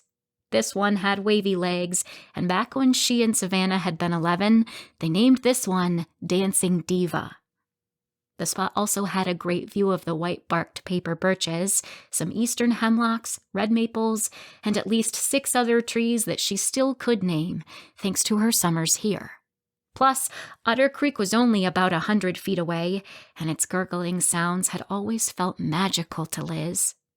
She and Savannah had eaten more than a few meals out here when they went to the camp and when they volunteered as teens. She suddenly felt less stressed just being here once again. Or maybe it was eating the pesto pasta bake and garlic bread when she was so hungry that was making her less stressed. "Remember that one time?" Savannah said between bites. "When our cabin was on kitchen cleanup duty and I snuck out and hid?" "I remember," Liz said, chuckling. "That was the summer we first met each other." Savannah nodded. "And you came out here, your fists on your hips, a dish towel clutched in one hand, and marched right down to that giant sugar maple down by the water, because you knew that was where I'd be hiding. You might as well have been my Grandma Standish by the stern talking to you gave me." Liz smiled as she took a bite of the pasta. The thing she'd remembered the most about that event was what happened after. Savannah hadn't been happy about it, and Liz had felt bad about her actions in a way that she usually never had when stepping in to take charge. So she'd found Savannah afterward and apologized for being bossy, and she'd used that word too, bossy. It was the word she was most used to people using to describe her. But when she had, Savannah's brow had crinkled. Then Savannah said, "You're not bossy. You're just passionate about everything you do, and you're good at making plans. That's what I like most about you." Then she'd paused a minute and added, "Even if you make me clean up when I don't want to." Liz hadn't thought about herself in the way Savannah did until that very moment. It was possible that one single conversation with Savannah had changed the entire trajectory of Liz's life, and it had definitely cemented her friendship with Savannah. They were in the same school district, but they didn't go to the same school. Savannah seemed to judge her differently than all her friends from school had. It was like Savannah could see the real Liz and liked her even though she had to always be the one in charge. Camp Silverleaf had her heart, and she knew it was partly because it had brought Savannah's friendship to her. Savannah took in a deep breath of the crisp air. "I could stay out here all day." Then she turned to Liz. "But I won't, because I have a crazy huge amount of stuff to do. But don't you just wish you could?" It was funny because she had actually managed to stop thinking about their giant to-do list for a few minutes while they'd been here. That hadn't happened in... Okay, maybe she couldn't remember the last time. She smiled as she thought about Noah fully immersing himself in the activities at the Sky Full of Stars carnival. He hadn't looked like he had a giant to-do list in his head, which made her think, once again, about Noah and how much she really just wanted to see him again. Actually, the bigger shock was how much she'd managed to think about Noah over the past few days, even while thinking about their giant to-do list. They had met together for coffee to talk about camp a few times over the past 2 weeks, just like they had planned, always at locations where they would be seen the most. But it hadn't been enough. She wanted to see him more, but they didn't have any more coffee dates planned. And because Savannah seemed to be able to read her so well and could always guess what she was thinking, she looked down at her pasta, moving the penne around with her fork. "You know, we would probably feel better about our preparations if you met with at least one of the principals who have students coming to our 2-night camps and showed them around the place. In fact, it would probably work out best if you invited the principal whose school is coming first." Liz shook her head. "You mean Noah Knight?" "Oh, hey," Savannah said. "I hadn't thought of him, but good choice." Liz chuckled. "Wow, you almost sounded innocent with that speech." Savannah grinned. "I've been practicing. I'll tell you what, I'm going to leave you alone for a few minutes so you can text him and set it up. I'll be inside keeping myself plenty busy." As Savannah walked around to the front of the building, Liz looked down at her cell phone. It was dangerous to be craving Noah's company so much. He was moving on to something else soon, and she would eventually too. She had agreed to the position for a single year, just long enough to turn things around and to get the year-round camp up and running. That was it. This was all temporary. Yet, she couldn't put the phone down. Then, in a moment of bravery, or possibly rash stupidity, she texted. "Liz, hi Noah. I thought it might be a good idea to show you around the camp before your students come. Do you have any time in your schedule over the next few days?" Then she waited. That had been professional sounding and hadn't betrayed how badly she wanted to see him for non-professional reasons, right? Because that was not what she was doing here. Savannah had been right. They would both feel better about the huge changes they were making for the camp if she could just walk through things with a principal. His response came quickly. "Noah, I'm just leaving the district offices after a meeting that, shockingly, ended early. I don't have any other obligations until 3. How about I head over now?" Liz looked out at the trees and the forest floor, the creek in the distance, and the blue skies. Being out here really did make her feel great. Liz tried to focus on work while she waited for Noah to come, but she couldn't seem to. What was wrong with her? She ate, drank, and slept focusing on work. It was not focusing on work that she struggled with. Get it together, Liz. And she nearly did. But Camp Silverleaf was a quiet place without a group of kids present, so she had no problem at all knowing when a vehicle neared.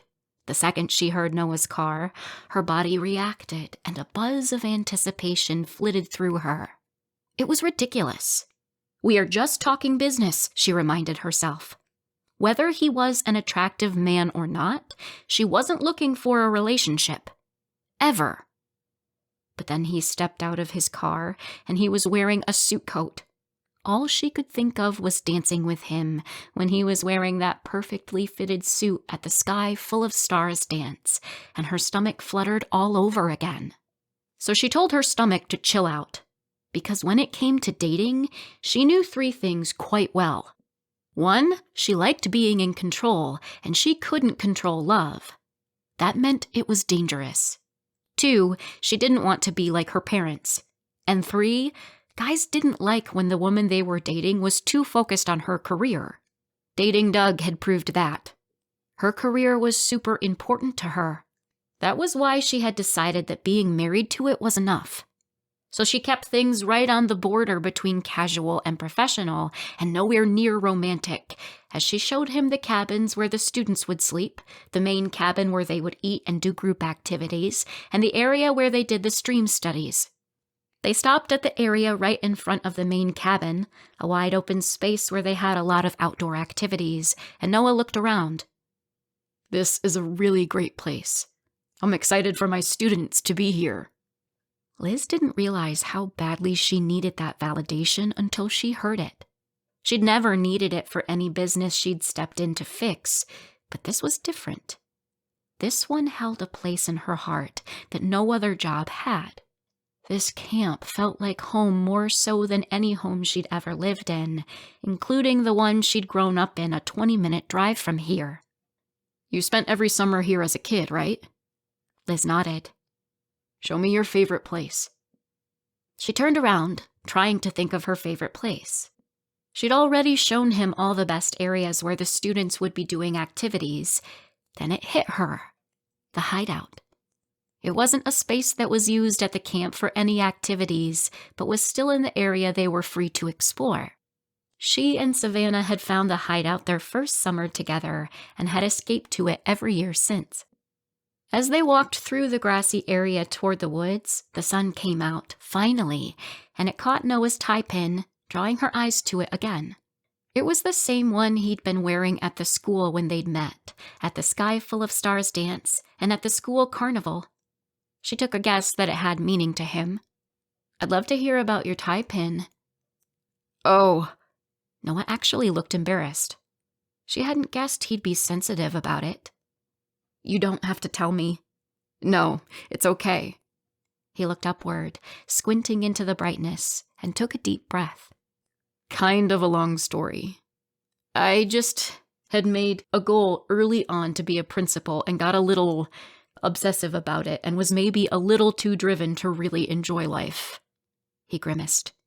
"I mean, you don't get to be a principal by age 26 unless you're really driven, and extremely lucky. After 3 years of teaching, I got to move to the next phase of my goal, which was to be a vice principal, and it just so happened that I got to do so at the elementary school we'd gone to as kids. The principal was a guy in his late 40s or early 50s, and he was always so focused on the numbers and the tasks that he stayed buried in the minutiae and never appreciated any wonders of the job. By working with that principal, it was as if I was seeing a window into what I would be like in 20 or 25 years if I didn't change the path I was on. The principal said that stopping to smell the roses was for some time later in life when things weren't so busy. Noah was quiet for a moment as they stepped over some shrubbery and rocks on their way to an animal path in the woods.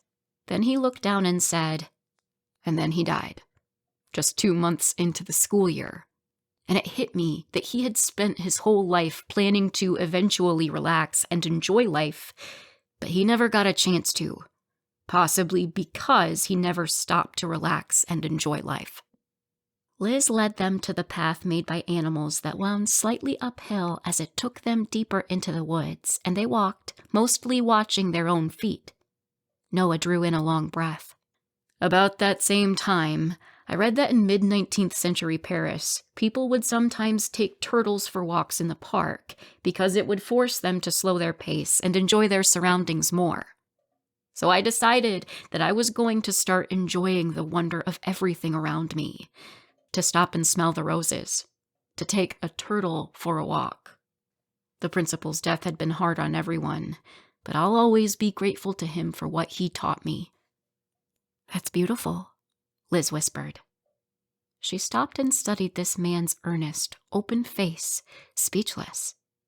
Maybe that was how he seemed to live life more balanced, more full. He shrugged, and they started walking again. "I still get the urge to be obsessive about my work. I still have to fight it often, or it comes out accidentally. But the pin reminds me to stop and focus on what's important." She needed to keep thinking about this. She didn't know if a pin would be enough to remind her to enjoy life outside of work, but maybe a daily walk with Noah would. Liz looked around. Every part of the woods had changed in some way since she was a kid, and she hadn't been in this part since she was 16.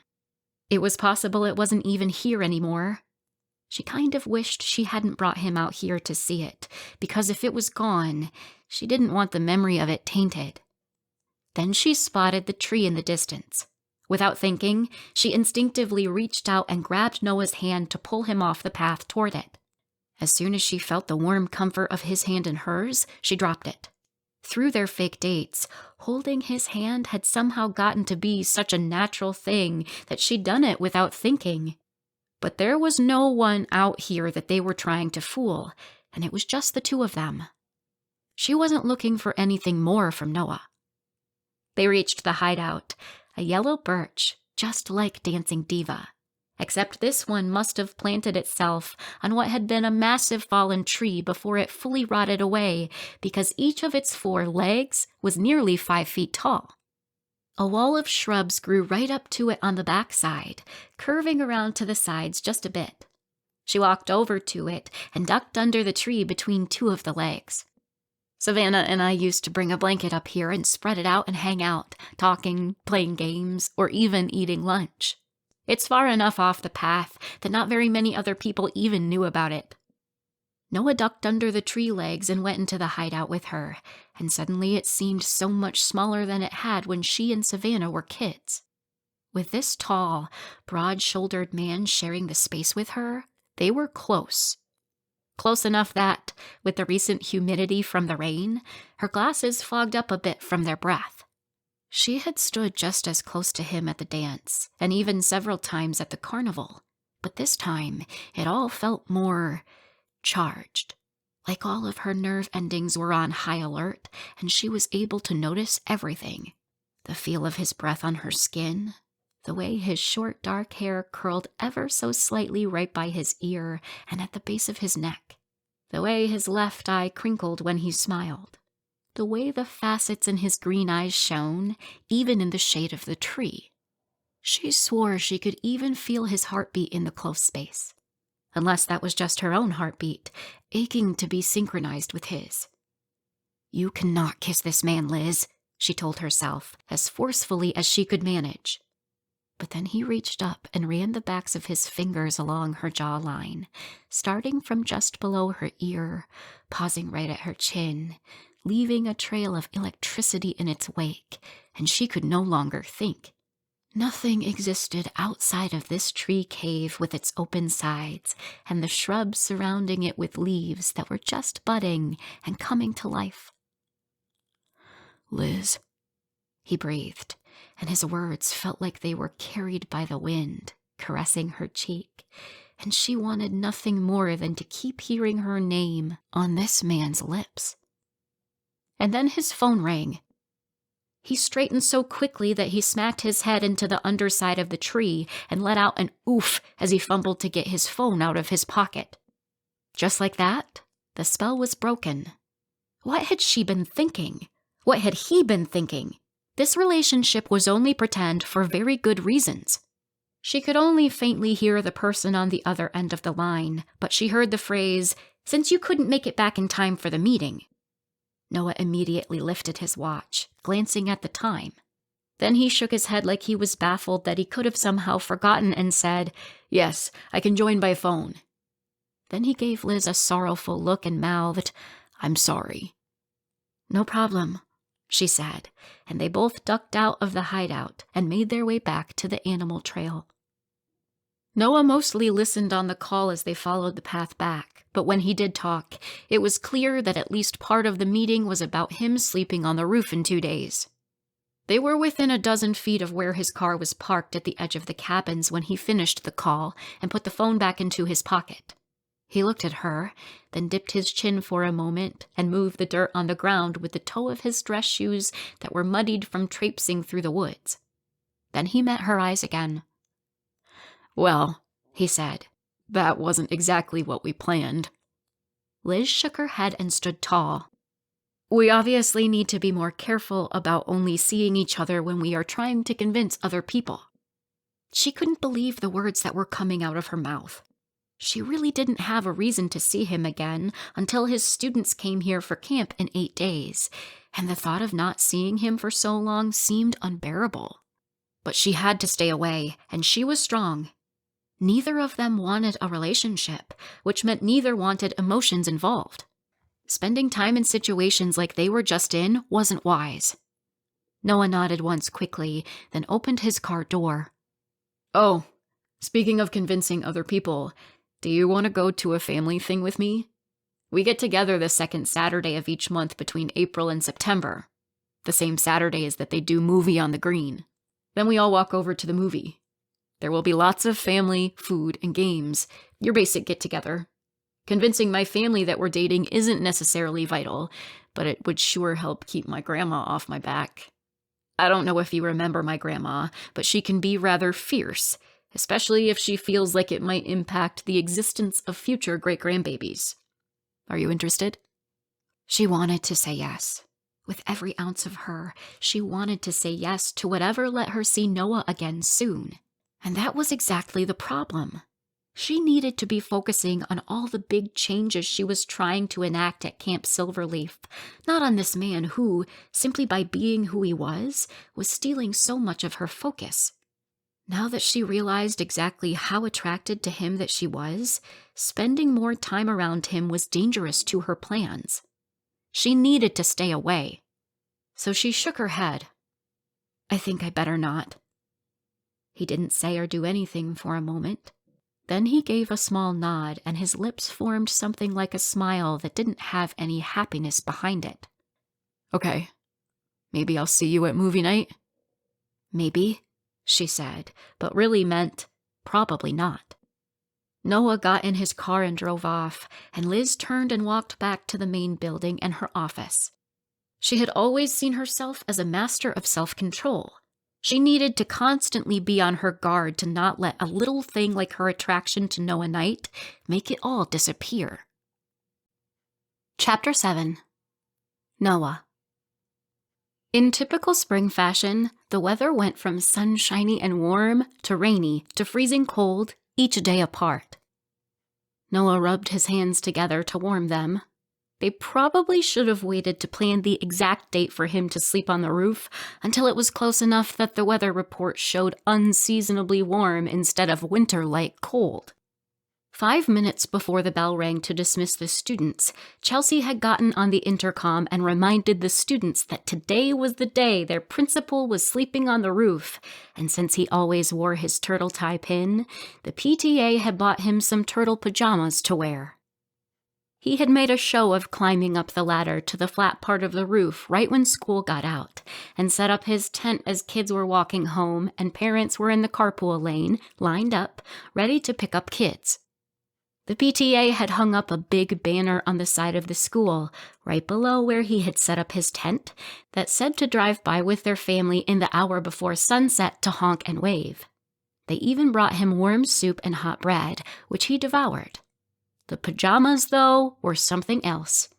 When he'd first heard the announcement, he had pictured tasteful flannel PJs with a subtle pattern of turtles. What he hadn't expected was the fuzzy footy pajamas like he'd last worn when he was probably 2, the kind that zipped up all the way from the ankle to the neck, with the turtles on the fabric 1.5 feet high, bright green on a blue background. But by how excited the kids who drove by appeared, honking, windows down, shouting hello to him, they were even happier to have earned this than they would have been if he'd been wearing tasteful pajamas. So at least it was worth it. Twilight was fading, and he had just finished waving to the last of the stragglers driving by to honk when he got a phone call. A quick glance at the screen told him that it was the assistant superintendent of the school district in Connecticut who had offered the job. He knew they wanted an answer by morning, but as ready as he had been to give that answer a couple of weeks ago, he wasn't quite so sure anymore. Hello? Hi, Noah. This is Jordan Robbins. Now, I know you aren't planning on giving us an answer until tomorrow, and that your current school wants to keep you, but I just wanted to call and let you know about a few things that might help with your decision. He was glad the guy wasn't asking for an answer tonight, and truthfully, the thought of getting information to help with his decision sounded great. Sure, the hole he felt like he had in his life wasn't feeling as prominent lately, but he had been really excited to transfer to the school in Connecticut all along. And even though he knew Liz experienced the same connection he had felt when they had been under that strange tree yesterday, she had made it clear she didn't want their relationship to go beyond faking it for the town's sake. And he wasn't even sure she wanted that anymore. Still, though, he was feeling the pull to stay that he hadn't felt before she moved back to town, and he didn't quite know what to do with that. When we were interviewing you, you talked about wanting to implement a program that would help motivate students to read more and that would help struggling readers. Noah stood up a bit straighter, listening intently. And I know you wanted to continue much of the same through a summer reading program. I want to let you know that the district is 100% on board and will do everything within their power to help you realize that plan." Noah's lungs felt like they were filled with helium at the news. He had managed to implement the school year part of his plan at Silverleaf Falls Elementary, but he hadn't quite been able to get the funding for the summer program yet. "And the school board just approved some performance incentives for both administration and teachers. We know the principal is the single most important factor in student achievement and teacher morale, and really, the entire school climate. We want to encourage and support you in that. We recognize the difference your leadership can make." "That kind of support is just what I'm looking for. Thank you." Jordan paused for a moment, then he said, "You haven't come to a decision yet." Not as a question, as a statement of fact. "I haven't." Noah hated dragging out his decision any longer. Both schools needed an answer from him soon, because one or the other needed to start looking for a new principal. He also knew that he couldn't be sure of his answer if he gave it tomorrow. But was it worth dragging it out any longer?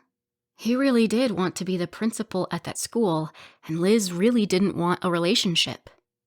He should just tell the man yes. "Listen," Jordan said. "Give us an answer tomorrow if you've got it. But if taking an extra week will increase the probability of getting you to come to North Pond Elementary, then we can certainly wait." He thanked him and hung up, then let out a huge breath of relief at the thought of more time. Then he heard the distinct sound of someone climbing the metal ladder leading up to the part of the roof he was on. They had decided to keep the ladder unlocked and lowered to the ground until he ended his campout on the roof tomorrow morning, and luckily, the police department agreed to have an officer watching over things at the back of the school near the ladder, so no students would decide to pull pranks or get themselves in an unsafe situation. So if they got past Officer Quinn, the person coming up was likely someone from the PTA. He hoped they were bringing another blanket, because it was really getting cold. But instead of Chelsea's blonde bob poking up at the edge of the roof, he saw chestnut hair and glasses as colorful as a stained glass window, and he no longer felt cold. In fact, a warmth was spreading through his body as he hurried over to the ladder. As Liz reached the top of the ladder, he offered her a hand and she stepped onto the flat roof. He couldn't help the smile that spread across his face. "I've got to say, this was not expected."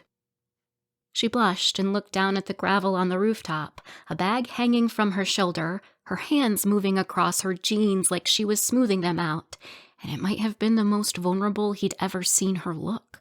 Even in middle school, she'd never looked unsure of herself. Her eyes met his again, and she said, "I don't know what I'm doing here." It felt like they were both standing on top of a towering fence, both of them holding their breath, both waiting to see which direction they would fall. And, no pressure, it felt like whatever he said next was going to determine it. If he suggested she came to convince his students or the town that they were dating, then that was all they would ever be to each other, someone they pretended to date once. If he pushed her to say what she thought was the reason, it could easily backfire. When they were under the strange tree on Tuesday, he knew he hadn't been the only one feeling something. So he took a gamble and said, "Maybe you're like me, and you've enjoyed this fake dating more than you thought you would, so you're sad that there aren't more plans of us getting together to keep up the ruse." A smile spread slowly across her face, and suddenly she was back to being her confident self. Or at least mostly there. She still seemed a bit apprehensive, maybe.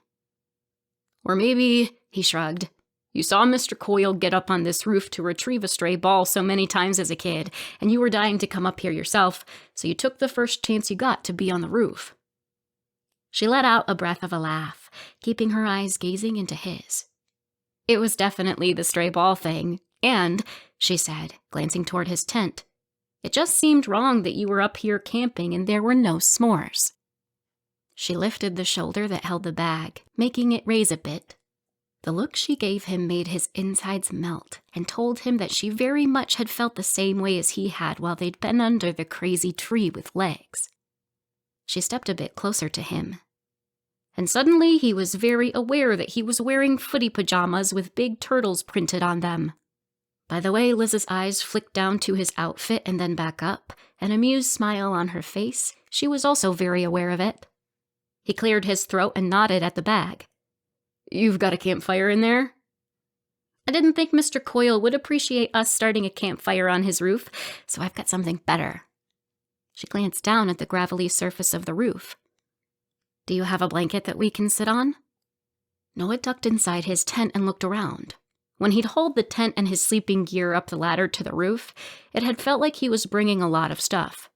But now that he was looking at how few things were in here, he wished he had brought more. He tossed the small camp pillow to the side, dropped the extra blanket on the top of his sleeping bag, then folded the sleeping bag, blanket, and the 1-inch pad in half and picked the bundle up. He probably should have folded it more than just in half, because he almost took down the tent getting it all through the small opening. Liz was setting some items down directly on the roof, so he laid the sleeping bag and padding near it and spread it out flat. She had opened a plastic container that held graham crackers, chocolate bars, and marshmallows. 2 small metal skewers lay across them, and she was lighting a small Sterno s'mores heat fuel can. He smiled and nodded toward it. "Good thinking." She smiled back, and they each took a seat on his sleeping bag. They each took one of the skewers and put a marshmallow on the end and started toasting it over the little can of heat. It wasn't exactly a roaring fire, but it was still browning the marshmallows, and it was putting off enough heat to make him realize just how cold it was. So he pulled the other blanket over both their shoulders. Liz scooted a bit closer to him, and he was suddenly much warmer. Possibly because her body heat was closer to him, and possibly because Liz Jenkins was sitting next to him, making s'mores, and she had come to see him on her own, not because of some pact that they had. "I used to love making these as a kid," Liz said, turning her marshmallow over the heat until it was golden brown. "At Camp Silverleaf?" She nodded and put her marshmallow on the chocolate that rested on a graham cracker and used a second graham cracker to hold it in place as she pulled out the skewer. Then she met his eyes. "How about you? Did you grow up on a steady diet of s'mores?" He laughed. "More or less. My grandparents lived just over on Sugar Maple, and they have a fire pit in their backyard. My cousins and I went over there every weekend and made a fire, and we roasted everything from hot dogs to starbursts to marshmallows." Liz's eyes were on him. She watched him curiously as she took a bite of her s'more. He could barely keep his eyes and his mind off her lips, and how it might be to kiss her. Thankfully, he could turn his attention to putting his own marshmallow on his chocolate bar, and then taking a bite of the glorious treat he hadn't had in far too long. He swallowed his bite, then continued his story. "My sister, Natalie, of course, made perfectly browned marshmallows and put us all to shame with her show of patience. My cousin Emerson was the exact opposite. He always started out saying he was going to make one to rival Natalie's, and then he'd get impatient about 10 seconds in, move it too close to the coals, and it would catch on fire. Then he'd yank it out so fast that half the time, the marshmallow would end up flying right off his skewer." Liz laughed, and he fell in love with the sound all over again. There was just something about it that made his insides happy, like it just chased away every care and concern he had. She took a bite of her s'more and then set it down, but she was still looking at him curiously. It was like she was searching his eyes for something, but he didn't quite know what. "You are moving out of state." He said each word in his mind with as much force as he could to remind himself fully enough that this relationship wasn't going to happen. Then he noticed her eyes flick to his lips, and his heart rate immediately kicked up a few notches. But then she ran a hand down the thigh of her jeans again, and her eyes fell to the gravel on the roof right next to where they sat, side by side. She had that same uncertain look she'd had when she'd first climbed up the ladder, and it was all he could do to not reach a knuckle out to lift her chin and whisper the perfect words that were going to take away that uncertainty. Not that he knew what those words were. He didn't have to, though, because it was only a beat before she lifted her chin and her eyes were back on his, searching. He barely breathed as he waited for her to find whatever she was looking for or think through whatever she was trying to decide. After what felt like a long moment trapped inside a small bubble, a single flick of her eyes to his lips seemed to pop the bubble, the moment bursting free. As if it propelled her into action, Liz leaned toward him, closing the distance between them in an instant, and pressed her lips against his. The kiss felt urgent, like it was full of all her worry and fear and doubts, but a surprise burst of courage had pushed her forward, and that courage was only going to last a small moment. Noah wrapped one arm around Liz's back, holding her close, and he touched the other ever so slightly on the side of her neck, his fingertips in her hair. Liz's shoulders relaxed, like the motion had calmed at least a part of her worries and fear, and her kiss softened. If they had been standing instead of sitting, Noah's knees would have weakened at the touch of her soft lips against his. He let the feeling wash over him, allowing himself to soak in every aspect of this moment, to experience all the things that he was feeling more fully. And suddenly, the two of them were inside their own bubble, and nothing outside of them existed. There was something so incredible about Liz, a connection to her that he'd been feeling since that moment weeks ago when he'd bumped into her on the sidewalk the day she'd moved back to town.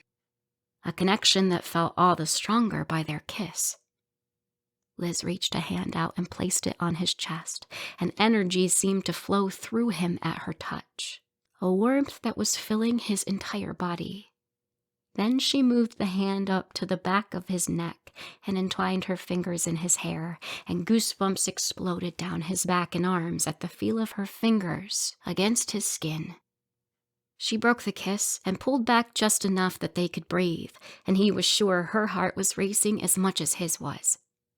And then, with a pop that sounded exactly like someone climbing up the metal ladder, their bubble, where nothing existed but the two of them, popped.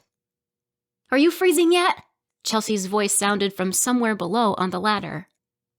Liz's eyes searched his, and so many emotions were swirling around in him that he couldn't even guess what Liz had been feeling.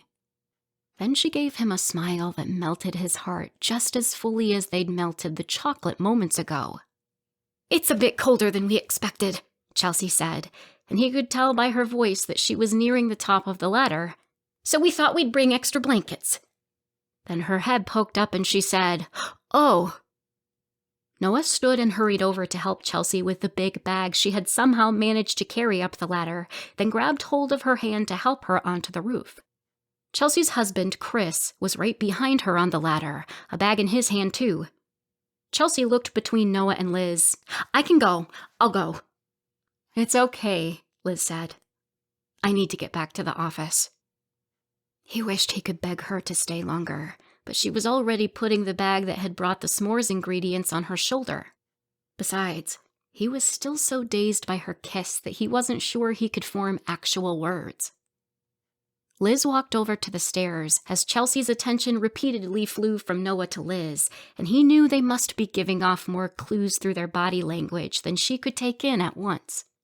Then, with a hand on the top rung, Liz turned and gave him a look so captivating that he tried to memorize it. She smiled at him, then said, "I'll go with you to your family thing on Saturday."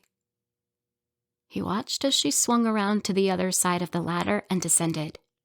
When he could no longer see her, he closed his eyes a moment and smiled. Maybe saying no to the school in Connecticut and staying right here wasn't such a bad idea. In fact, making that choice felt better and better every moment. Chapter 8. Liz. Liz felt great, on top of her game.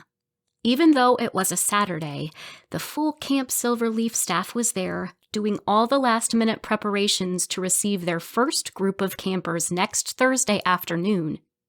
Activity was everywhere, and it was exhilarating. She had just checked in on the staff members over all the get-to-know-you games, chatted with the staff members who were over the hike in the woods, the microinvertebrates class at Otter Creek, and the animal adaptations class. She and Savannah were about to check in on the plant collecting and mounting activity and the wood and leather crafts in the main building to make sure all the supplies they needed had arrived and were organized, but she veered off to the kitchen to refill her water bottle. As she stopped at the sink, Savannah leaned against it, breathing heavy. "You are so hard to keep up with today." Liz shrugged as she filled the metal bottle with water, then added a packet of lemonade that she'd had in her pocket. "We are trying something new and so close to finding out if it works. It's exciting stuff." "It is," Savannah said, "but I think I've been patient long enough. I'm going to need to hear more about this kiss before we do anything else." Liz screwed the lid on, turned the bottle upside down and right side up a few times, then let out a long, happy breath as she leaned against the sinks next to her friend. It was incredible, actually.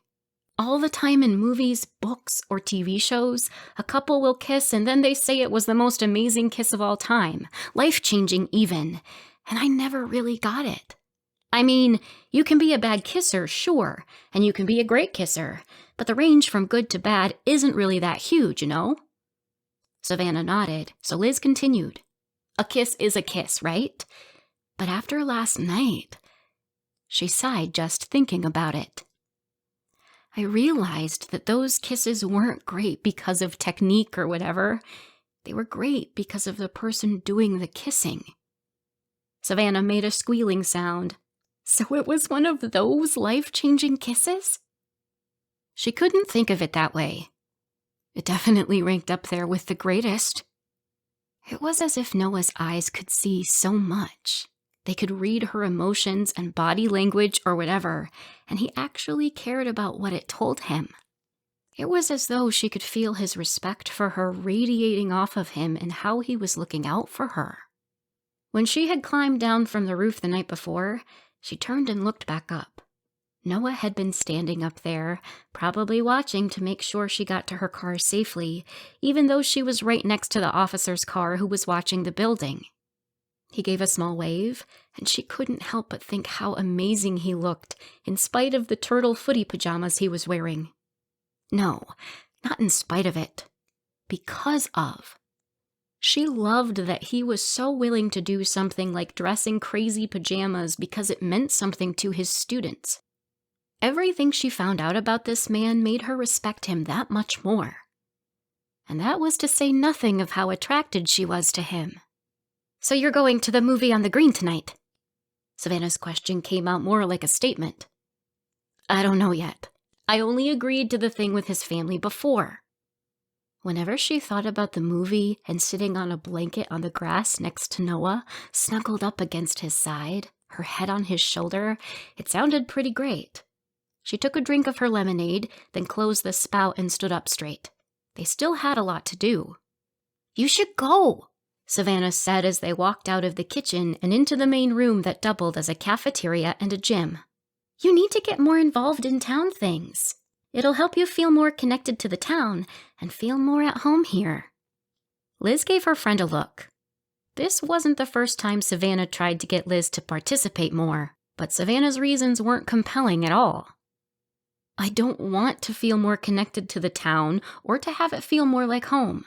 This is all temporary, and it's going to be hard enough to leave in a year with as connected as I already am to Camp Silverleaf. I'm not going to make it worse." In fact, her entire goal was to not get more attached because nothing was permanent, and getting attached caused pain. Noah's face lit up when Liz walked into the backyard at his grandparents' house, and it made Liz's stomach flutter and her chest practically float. He came right over to her and told her how happy he was that she came, then entwined his hand in hers. "Come on, I want to introduce you to everyone." It felt strange to hold his hand as they walked across the grass that ran into the yard of the house next door, which apparently was his uncle's house. Strange because it felt so right, so natural. Yet it was a symbol of being a couple, which they weren't, an incongruity, like the emotions didn't match the logical thought. Noah introduced her to everyone, even the ones who she had remembered from when she was a kid, and she chatted with all of them. It felt like a gift to be instantly accepted by this group. She was so used to being introduced as the new boss at a company, the boss who was going to shake things up and make changes they might not like, so she was used to having to earn acceptance. Noah leaned down and whispered into her ear, "I really love these glasses. That shade of green looks beautiful on you." She gave them a nudge up with her knuckle and smiled at him. "Come here. I want you to meet my grandma."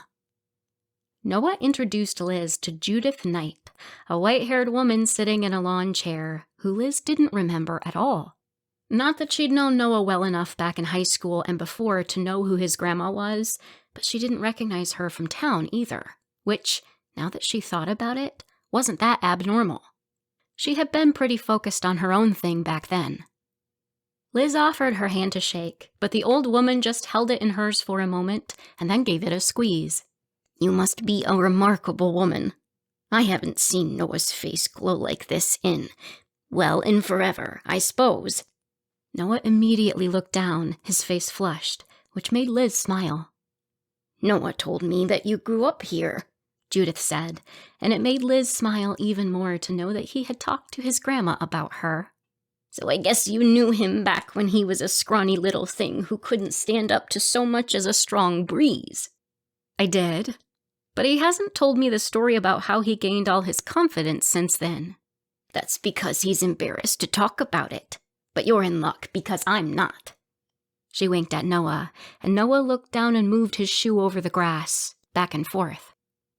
"Noah joined the debate team his senior year of high school because his mama thought it might help him, and it did. Not at first, mind you. Their coach taught them to debate just fine, but he didn't know how to coach a team, so he left that up to the kids. And what was the name of that kid in charge?" "Ty." "Right. So Ty was the team captain, and oh boy, he was a yeller. So after a debate match that they were just creamed in, he yelled at all of them. It was so loud that even though they met in a classroom, we could hear him down the hall where we were waiting for Noah. Anyway, there was this kid on the team who was probably the only one with less confidence than Noah, and Ty was just giving the poor guy a verbal beating. So Noah steps up right between him and Ty and gives the guy a rebuke like you'd never guessed could have come from Noah. All of us waiting down that hall just stood with eyes wide and jaws dropped. Then Noah stopped talking and there was complete silence. All of us in the hall could barely breathe as we listened for what was going to happen next. Then, and this part we heard after, because we couldn't hear regular voices, the coach stood up and said, "Ty, you are relieved as team captain. Noah, you're team captain now. You get this team to win a match, and I'll write you that letter of recommendation you asked for." And like that, Judith said, snapping her fingers, Noah was in charge, thrown in at the deep end. He wasn't about to let himself drown, so he learned to swim, and quickly. By the end of that year, they were winning every match, and every kid on that team became confident and skilled. That coach of Noah's only had 1 single ounce of coaching in him, and he used it to force Noah to transform. And transform he did. "He really did," Liz said, and gazed at Noah, trying to imagine him going through all he had overcome. "This guy," Judith said, grabbing hold of Noah's hand, "has always been driven. He'd have done well in whatever path he chose. But gaining that confidence is what allowed him to go the direction he'd really wanted to go." Judith looked up at Noah. "Now tell me, Noah, about where you're moving on to now." Noah's expression turned panicked, and he spared a quick glance at Liz. He crinkled his forehead and asked, "What do you mean?" The older woman fluttered her hand like she was referring to life in general and said, "I figured that now you've been the principal for a couple of years, you'd have your eyes set on the next rung of the ladder." "No," Noah said, looking visibly relieved that his grandma hadn't heard about the other school. "Being principal wasn't a stop on my journey. It has always been the destination. I've been driven to get to this point because here's where I can make the biggest difference in the lives of these kids." Liz's heart fell a little more for Noah. Actually, it had already fallen pretty far. "Come here," Judith said, and Noah leaned down. The woman put a wrinkled hand on each side of Noah's face and gave it a squeeze. I'm giving your face a hug because I can't hug your heart. But I love your beautiful heart as much as I love this beautiful face of yours. Judith turned to Liz, her hand still on Noah's face. Don't ever forget, this one's a keeper. Well, Noah said as they walked away. That was embarrassing. Honestly, before going over there, I thought that out of the two of us, you would be the one she'd embarrass, not me. Liz gave him a playful shove. So that was karma then. She looked out at the 24 people who were gathered playing games, cooking hamburgers on the grill, running around, and chatting in small groups. Noah's family was so different from Liz's. Her family almost never got together with extended family, except for a reunion every decade or so. Even her immediate family didn't really do much together when she was a kid. She, her mom, her dad, and Will each kind of went off and did their own thing. She tried to imagine them getting together like this, and the mental image seemed so unlikely that it was almost laughable. Noah's dad or uncle, they looked so similar that it was hard to tell which was which, rang an actual dinner bell that was attached to a pillar holding up the awning over the patio, and everyone came running to get into line. She and Noah joined the masses and got burgers and small scoops of half a dozen different sides. They took their plates, napkins, and plasticware over to the long row of picnic tables and set them down. Then Noah kissed her temple and said, "Have a seat. I'll go get us drinks." Liz hadn't even stepped a leg over the bench to sit down when Noah's mom, Lori, came up to her. Lori she did recognize. She had held some office in the PTA practically the entire time that Liz was in elementary school, and she'd seen her in the hallways almost as much as she'd seen the janitor or the principal. "Liz, it's so nice to see you again. Look at you, all grown up and beautiful, with that same air of confidence that you had even back in elementary school. I've heard you're the director of Camp Silverleaf, and I couldn't be more thrilled for my grandkids that will be going there." Liz's face warmed at the compliment, which usually didn't happen. "Thank you, and thank you for having me. Anytime, dear. You'll always be treated like family when you're here." It was amazing how vastly different the meaning of that sentence was when it came out of Noah's mom's mouth than it would if it had come out of her own mom's mouth. She was just sitting down when Noah placed a water bottle by her plate and set a packet of lemonade mix next to it, the same brand she used. Her eyes jerked up to his. "They had this?" He shrugged with one shoulder, then stepped over the bench to sit down. "My uncle was in charge of drinks. I may have tipped him off to you liking it." As everyone around her chatted, her eyes stayed on the lemonade packet until she realized how long she'd sat there, frozen, staring at it. Then she opened the water bottle, opened the packet, and poured it in. She wasn't even a member of their family, and they still looked out for her like this? Then she looked at Noah, who had been the one to make sure they knew how to look out for her, and those butterflies at just seeing his beautiful face made an appearance. "You really are incredible, you know that?" Noah smiled, and it pulled the corner of his lip up in the most adorable way, making her want to lean over and kiss him. Instead, she forced her eyes to his, which were warm and crinkled slightly from the smile, and honestly didn't help her whole trying not to kiss him thoughts. So instead, she ate. But when she wasn't focused on Noah and how much she wanted to kiss him, it meant that her focus was on his family, on how they laughed and joked with each other, gave each other playful pushes, and generally looked like they liked being around each other. They were great, but they just made her feel inadequate. She didn't come from a family like this, so she didn't know how to be around a family like this.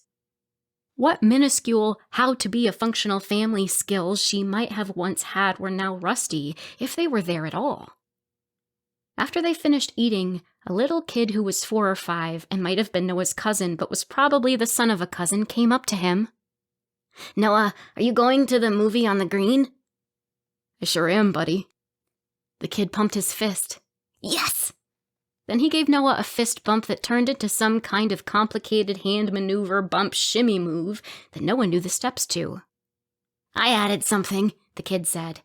"Now you do this too." He showed Noah a move where they both stomped one foot while slapping their hands front and back. It was adorable seeing Noah interact with a kid. Suddenly, she was picturing him with their own kids, and almost as soon as her nerves tingled at the thought, her breathing quickened and her chest tightened. When everyone started talking about the movie on the green, Noah said, "You liked this event when you were growing up, right? I remember that you always went." Liz nodded. "I loved it." Just thinking about it now made her realize how attached she'd been to this town before she had lost it all. When her parents got divorced and she, her mom, and Will moved from Silverleaf Falls, Vermont to Wilmington, Delaware, she told herself that it was no big deal. It didn't impact her. She had her own goals and aspirations, and she could just as easily accomplish them elsewhere. In fact, moving somewhere new meant a chance to really step things up. And it really hadn't impacted her.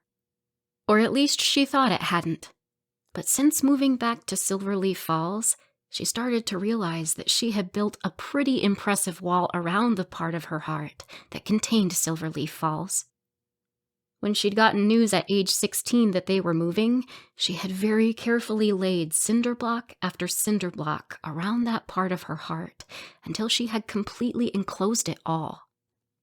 Every time she went to a town event, spent any time at all in the square, or thought about the town, it was like someone was taking a sledgehammer to one of the cinder blocks in her wall. And maybe more than Silverleaf Falls was behind that wall. Maybe there was stuff behind that wall that dealt with people and relationships. She didn't know, and she was terrified to find out. She hadn't noticed that Noah had been studying her face so intently until he said, "You really loved this town." "I did." And then she'd lost it all.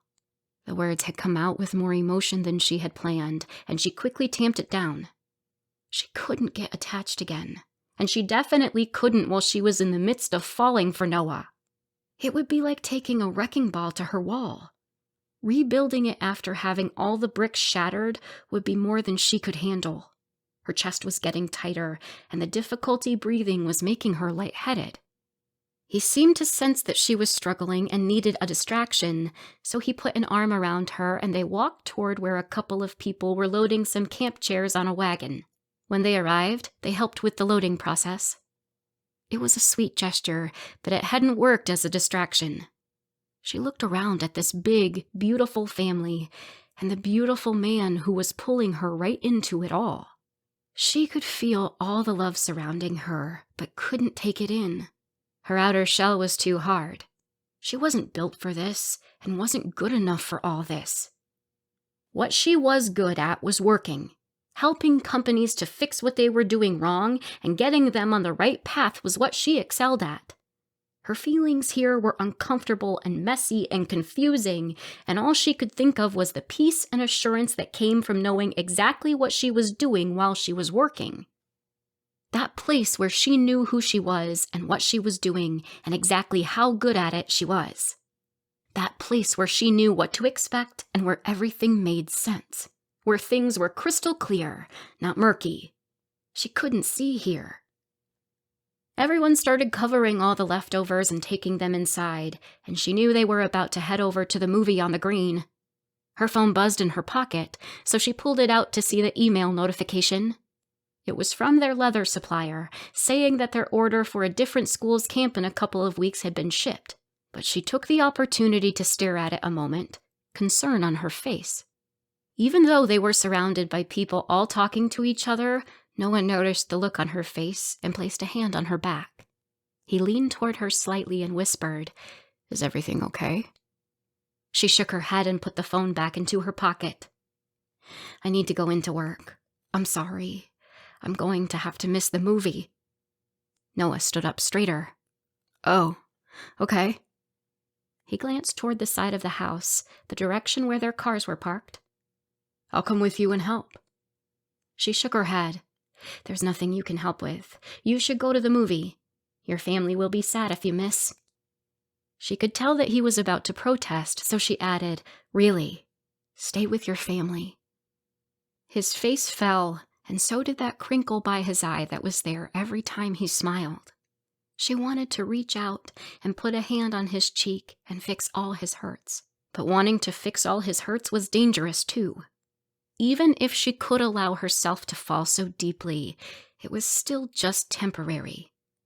He seemed to understand, though, and after she waved goodbye to his family, Noah wrapped his fingers in hers and walked her around the front of the house to her car. Now that she was here, alone with him and looking into the kindest, most beautiful eyes she'd ever seen, she felt something she couldn't quite put a name to. All she knew was that she craved holding on to that feeling. "I wish I could stay." A huge, massive part of her knew how true the words were. But the scared part of her was even more massive and more insistent that she protect herself. "I wish you could too. If you finish early enough, will you come to the village green and find me?" She nodded, even though she knew she wouldn't. He reached out and lifted her chin with a knuckle, then ran the pad of his thumb ever so lightly across her bottom lip, leaving a trail of tingles in its wake and putting her knees in danger of buckling. She soaked in the look on his face like it had a magical healing power that could make all her fears go away. Then he pressed his lips against hers, his hand on her back, pulling her in closer. She put her hand on his chest, right over his heart, feeling his quickening pulse. As his lips moved against hers, feeling more urgent than when they'd kissed on the roof, she wondered if maybe he was just as desperate as she was to hold on to that feeling, like maybe he was falling just as deeply as she was. By the time he pulled back from the kiss, she had nearly lost all resolve to leave his side. Ever. But his eyes were searching hers, and those eyes saw too much. "I've got to go," she said. He nodded, and then opened her door for her. As she drove away, her mind stayed on the kiss, and, oddly enough, her glasses. He seemed to have a magical ability to kiss her without even bumping her glasses, and he definitely never acted like they were in the way. That was something she had never experienced before either. It was like the man just knew how to be perfect for her in all the little ways just as much as the big ways. And that was when she noticed that Noah hadn't just taken a sledgehammer to one of her cinder blocks. He had made several of them disappear without her even noticing.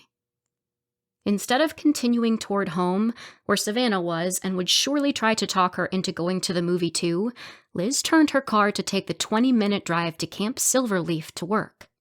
She could surely get her head back on straight there. Chapter 9. Noah. Noah had already placed an order for lunch at the singing kitchen, so it only took a moment for him to go inside and pick it up. Then he sent Liz a quick text when he got back to his car. "Noah, I've got a short break, and I am bringing lunch to you. Do you have time to eat in about 20 minutes? I can just leave it in your office if you are needed in other parts of the camp." He knew that, since it was the day before all his 5th graders would show up for their 2-night camp, today was going to be a super busy day for Liz. He also knew that she was likely to not take the time to stop and eat if he didn't show up with food. He'd picked up a couple of chicken salad sandwiches and a couple of cups of soup. He figured her sandwich could go in the fridge if she was busy when he got there, and soup could easily be reheated in the microwave. But he really hoped that he could see her when he got there. They had texted quite a bit between the picnic with his family on Saturday and now, but as busy as her schedule was leading up to the first camp, they hadn't seen each other at all.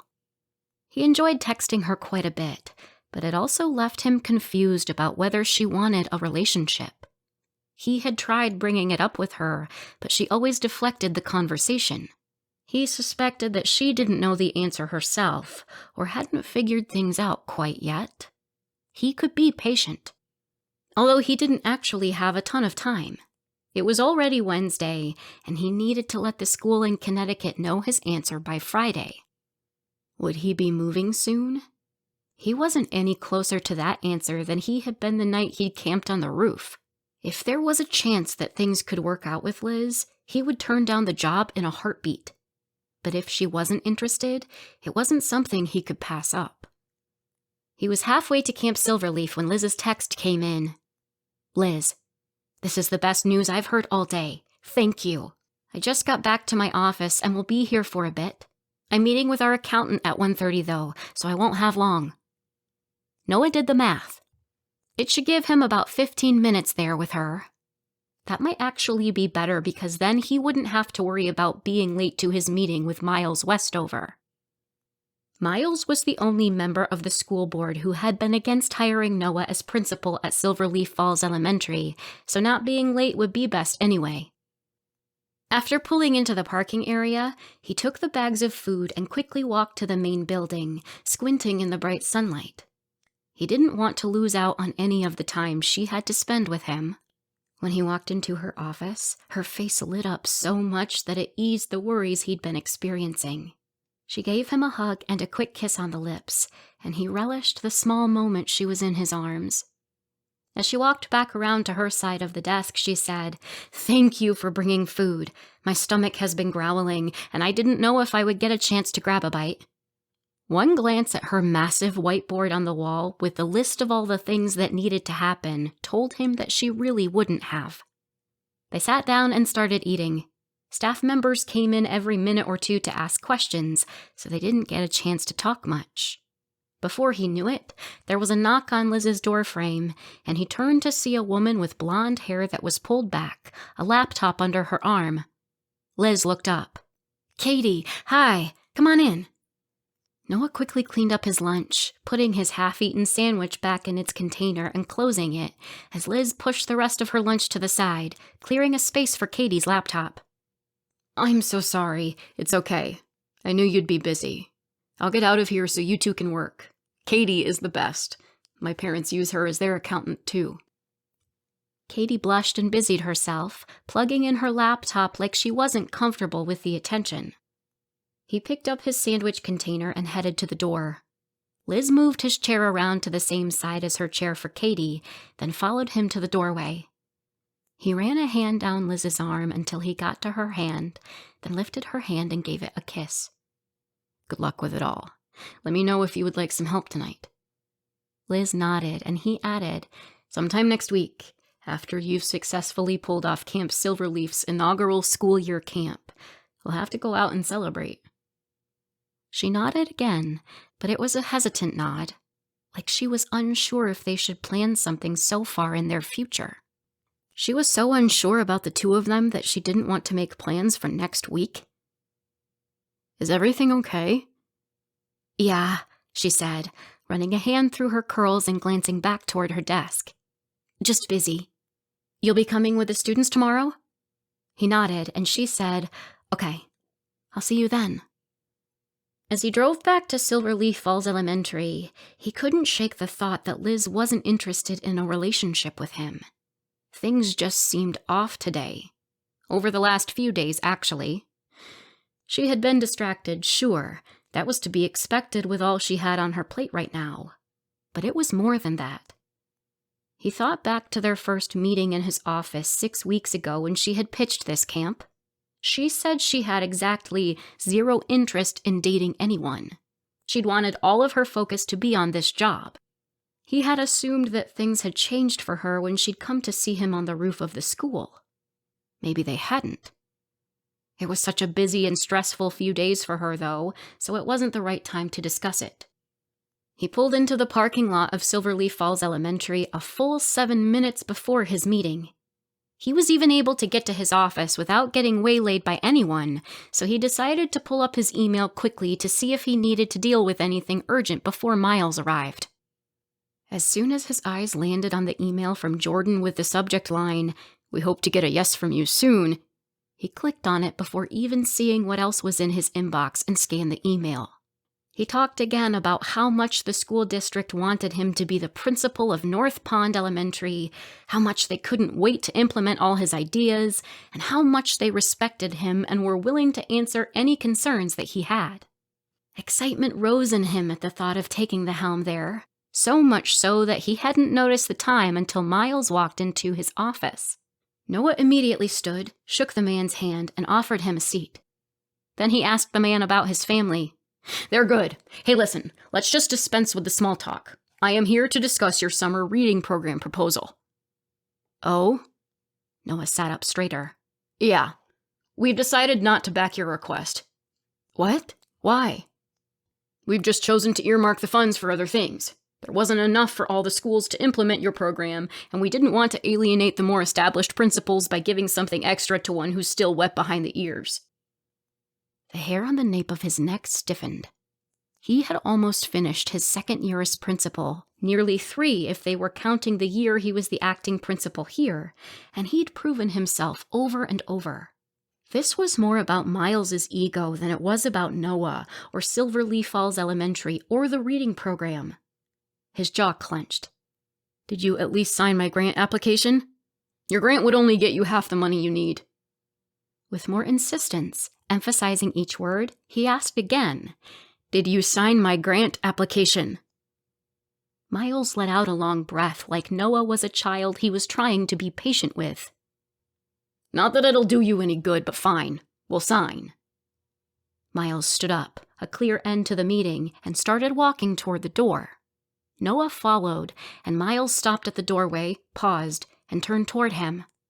He put a hand on Noah's shoulder. "A bit of advice. Slow down, son. Nobody likes an overachiever." The man walked out the door, and Noah shut it behind him, not slamming it, even though he very much wanted to. Fuming at Miles's short-sightedness, if not the full school board's, Noah went back to his desk and plopped back down in his chair. He jerked his mouse, waking up his computer, which still happened to be open to the email from Jordan and North Pond Elementary. He stared at the words that were so different from the ones he'd just heard, and absently ran his thumb over the edge of his turtle tie pin, spinning it in circles. Chapter 10. Liz. Liz watched Noah's backside as he walked away from her office and out of the main building. She reminded herself, once again, the man is moving. She'd asked when he had to let the other school know about his decision, so she knew he had to tell them by Friday. He'd brought up about their relationship almost immediately after, but she changed the subject as quickly as she could. She liked him.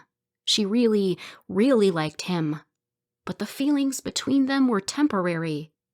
Even if he wasn't moving to a different state, and even if she was staying in Silverleaf Falls for more than a year, she didn't trust her ability to be in a serious relationship.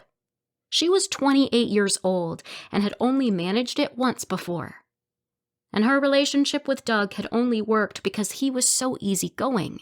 Boring and not overly ambitious, yes, but also easygoing.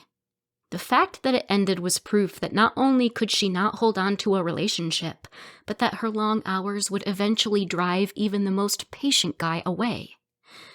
Noah was already pulling back. It happened in her doorway, just moments ago. She couldn't ask him to stay for her. She couldn't hold him back. Anytime he talked about the school in Connecticut, his face lit up. She couldn't keep him from that. She should have ended things with him today. Before today, even. She had always taken pride in her self-discipline and on the fact that she didn't procrastinate. So why did she keep putting this off? Probably because she was falling undeniably in love with Noah. She shook her head. That was the #1 reason why she shouldn't put it off.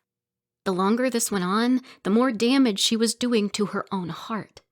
She needed to rebuild the parts of that wall around it that had been breaking and not keep doing things that made the wall come down.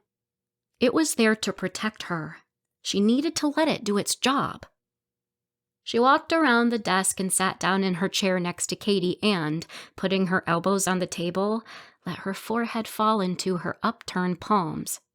After a small moment, she sat up, frustrated at not having already dealt with the issue consuming her. She straightened her glasses and turned to Katie. Her accountant had been a couple of grades younger than her when they were growing up, so Liz hadn't known her too well. When she'd asked around, though, Katie Freeman's name had come up over and over as the best accountant around. This was only their third time meeting together, so probably not long enough to ask advice about love, but here she was, asking anyway. "Are you in a relationship?"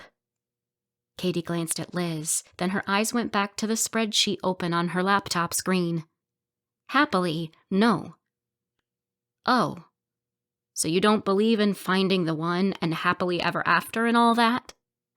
Katie seemed to consider what she was going to say for a moment, then shook her head and said, "Love is like jumping out of an airplane." "Huh." Liz thought about the analogy. "Because it makes you feel out of control and you kind of have to surrender yourself to the situation?" Liz stayed away from situations where she was unable to be in control. She probably liked being the top boss because then she was in control of everything. No surrendering involved. Maybe that was why she was always so uncomfortable with falling in love. Falling was right there, leading the phrase. Love was something you couldn't control. Katie's eyebrows drew together. "No. It's like jumping out of an airplane because it's a risk. You might have fun, or you might, go splat." She put her palm down on the table. "It's not worth the risk. And after what my sister has gone through," Katie shook her head, "no thank you. I'd rather stay right here on the ground where it's nice and safe." As she and Katie went through the expenses for the various camps and how they fit into the budget, Liz kept thinking about Katie's analogy. Maybe that was what she should focus on when it came to Noah. Safety.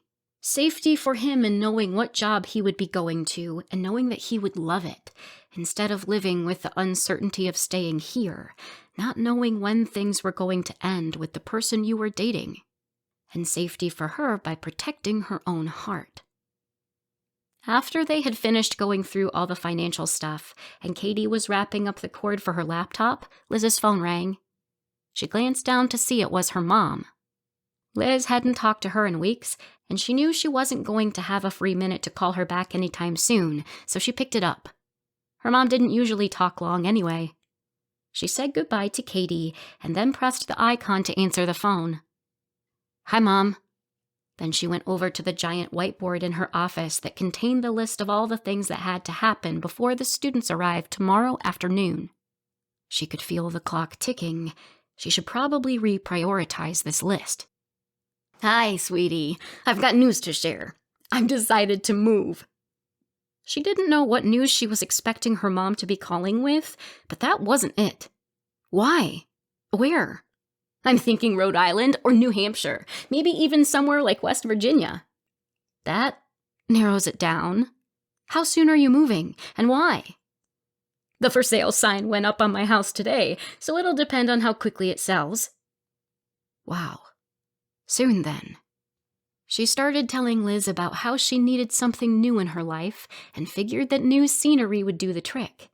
Then she told a story about how she was in the dog park with her little Pomeranian and how Princess barked at the same dogs and chased after the same dogs and played with the same dogs and something about monotony. But Liz's mind was swirling with thoughts of Noah and how she really needed to end things with him and what she needed to accomplish before the day was over, and she zoned out. "Liz, have you been listening? You didn't set me down on your desk and walk away, did you?" "Sorry, Mom. No, I'm here. I'm just stressed because I have a group of 75 kids coming for a camp tomorrow, one that Camp Silverleaf has never done before. There's still a lot to do to prepare." She took a breath. "And I'm trying to figure out how to end things with a really great guy before I make things worse." She couldn't believe she added that part. She usually kept things less personal when she talked with her mom. Her mom let out a long, slow breath. Long enough for Liz to really dread having told her about it at all. She knew better than to talk about relationships with her mom. It was like asking a kindergartner a question about astrophysics. It just wasn't something she knew anything about. "Oh, honey, that's so hard, but I get it. You and I weren't built for love. Relationships just aren't for us. It's not in our DNA. You just stay married to your job, honey, and you'll be okay." Or maybe she did know what she was talking about.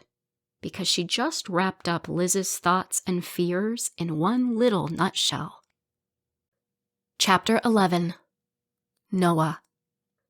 When the 5th graders were at lunch on Thursday, the lunchroom was the noisiest Noah had ever heard it. He understood. They were packing their gear in the school bus right after lunch and heading to Camp Silverleaf for the school's first 2-night camp. It was exciting stuff. Honestly, he was pretty anxious to get there too. He had been feeling rather unsettled since he had brought Liz lunch yesterday. Something was wrong, and he wanted to fix it and make it better. They just needed to see each other face to face and talk, and then he knew everything would be fine. Once all their gear was stowed in the compartments on the bus and all the students were on board, Noah got in his car and followed them to Camp Silverleaf to help get everyone settled and to make sure camp started without a hitch. All 3 of his 5th grade teachers were staying the entire time, so he didn't need to, but nothing would have kept him away. The void in his life that he'd been feeling a couple of months ago hadn't been feeling like a void lately, and he knew that was all because of Liz. He tried to tell himself that it was all just part of their ruse-turned friendship, and wasn't much more than that, but he knew he was lying. Anytime he even thought about the possibility of a future with Liz, the void was non-existent. He pulled into the Camp Silverleaf parking lot right behind the school bus. A handful of camp staff, including Savannah, were waiting to greet the kids, but Liz wasn't with them. He helped with the kids, the whole time keeping an eye out for Liz. He didn't realize how much he'd been aching to see her face light up when she saw him. They directed the kids to the grassy field just below the cabins, and that's when he saw Liz, standing at one end with a microphone in her hand, speakers on the grass near her. She was wearing red glasses with white polka dots, kind of like a ladybug, which felt perfect for the occasion. She met his eyes and smiled and waved. Her face didn't light up, though. When all the kids were seated on the grass, she explained how the camp was going to work, the schedule, what the bell sound meant, gave the cabin assignments, and divided everyone into smaller groups. They had a bunch of team-building activities set up around the outer edge of the field, and Noah, along with his 5th grade teachers, each helped to run an activity. A big part of him had hoped he'd be running an activity with Liz, just to get a chance to be near her, to say hello, and to feel like things were okay between them. But she was the director, so she was overseeing everyone, staff and students alike, and making sure everything was running smoothly. The gear had been unloaded from the bus and placed by the cabins, so after the activities, they had everyone grab their bags and take them to their cabins before dinner. With all the chaos of some kids not remembering exactly what they brought and picking up the wrong things, he didn't see Liz at all. In fact, he didn't even catch another glimpse of her until they all went to the main building for dinner. The area that had looked like a gym every other time he'd seen it now had the tables out, like a cafeteria.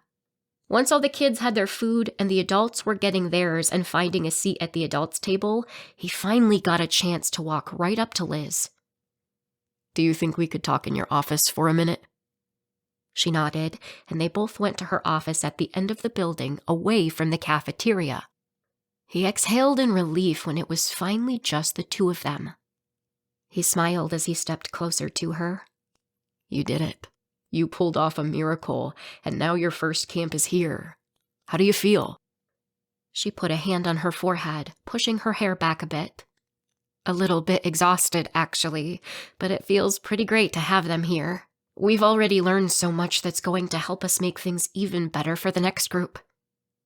He shook his head in amazement at her. "You are so good at this.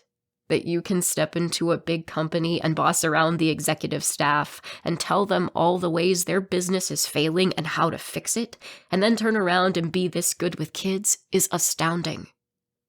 She blushed and looked down, and he could see the exhaustion in her now that she slowed down for a moment. He just wanted to be near her, to hold her face in his hands. He stepped forward and wrapped his arms around her, wishing he could transfer some of his energy to her. She laid her head against his shoulder, and he tried to memorize the feeling of her pressed against his heart. Then he half heard, half felt something like a hiccuping breath, like she was trying to hold back a sob. He quickly pulled back so he could see her face. "Are you okay?" He could tell that she very much wasn't. She was sad or upset, and he didn't know what he'd done. "What is it?" She met his eyes, then her gaze went to his shoulder. She opened her mouth like she was going to say something but closed it. Eventually, she met his eyes again, something like sadness or anguish or sorrow or doubt in hers. Then she swallowed hard and said, "This relationship isn't something I can do." Confused, he pulled back a little more so he could see her better. "You don't want to continue this?" She shook her head. He watched as so many emotions crossed her face, all of them sad, and he wanted to pull her in close and make it all go away. But then she took a step back, grabbed a tissue off her desk, lifted her glasses, and dabbed at her eyes. After throwing the tissue away, she reached a hand out and touched his forearm. "I'm sorry." Then she stepped to the doorway, paused with her back to him, and took in a long, deep, shaky breath. By the time she let the breath out, she was standing taller, and he could tell that she'd summoned the part of herself that did so well at being in charge, and she stepped out of her office and back into the gym, heading toward the end with the tables.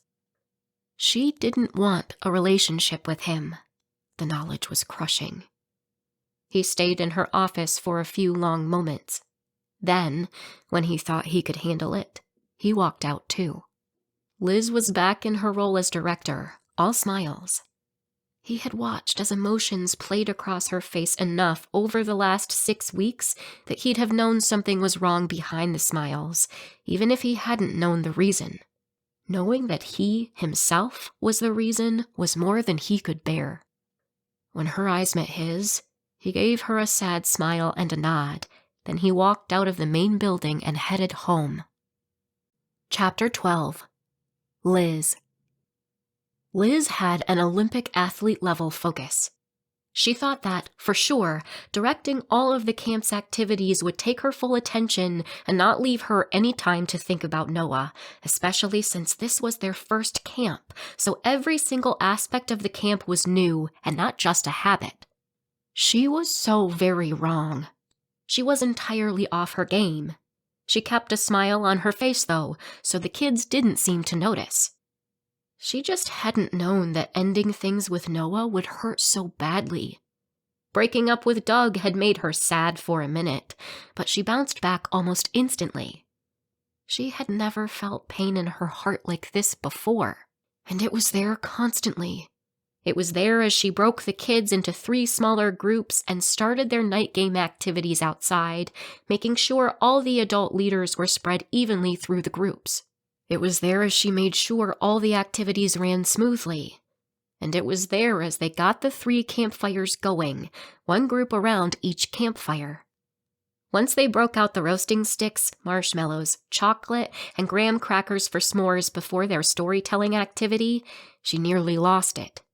Luckily, it was dark, and there were enough adults present that she could step back into the shadows and try to hold her heart and her emotions in check enough that she could fake her way through the little bit of night that was left. As soon as she announced that it was bedtime, that all the students needed to head to their cabins to get ready for bed, and that lights out would be in 15 minutes, Savannah came up to her. "Can you believe how well today has gone? It's been amazing. And all day long, I've been talking to our 2 staff members who are staying overnight and to the teachers about how cool the cabin for adults is going to be. I can't wait. Remember how much we wished we could stay in the grown-ups' cabin when we were teenagers volunteering here? Isn't it cool we get to do it as adults? I've stayed over for years, of course, during the summer camps, and it's my favorite part. But Liz, this is the first time you and I will get to stay in that cabin together." It was fully dark except for the light from the fires that were mostly coals now, so Savannah couldn't see her face well, thankfully. Liz couldn't seem to muster any excitement for the cabin, though. "We have board games, and one of the teachers, Robin, swears she can destroy us all at Scrabble. And you wouldn't believe all the junk food they brought. It's going to be the best." Savannah paused a moment and then stepped closer. Liz just looked down. She reached out and lifted Liz's chin. "Liz? Oh no. What's wrong?" Then Savannah's eyes went wide and she gasped, putting both hands over her mouth. "You broke up with Noah?" Liz nodded and tried with all the strength she had to hold it together. "Come on. I'm taking you to the cabin for adults. We are going to eat junk food and console you and make you feel tons better." She shook her head. "No, I need to go home. Will you be in charge for the night? I'll be back in time for the wake-up call in the morning." Savannah glanced toward the cabin where all the fun was going to happen. Then she looked back at Liz. "I don't think you should be alone. I'll go with you." "I really need you to be in charge. Isla and Cecile are new. One of us has to stay here, and you know it. Please, Savannah, I really need to go." Savannah nodded, then searched Liz's eyes for a long moment. Then she wrapped her arms around Liz in a tight hug. She forced herself to not think of Noah so she wouldn't cry. Then Savannah pulled back from the hug, but kept her hands on Liz's shoulders. "You'll call me if you need anything, even if it's just to talk, and even if it's the middle of the night, right?"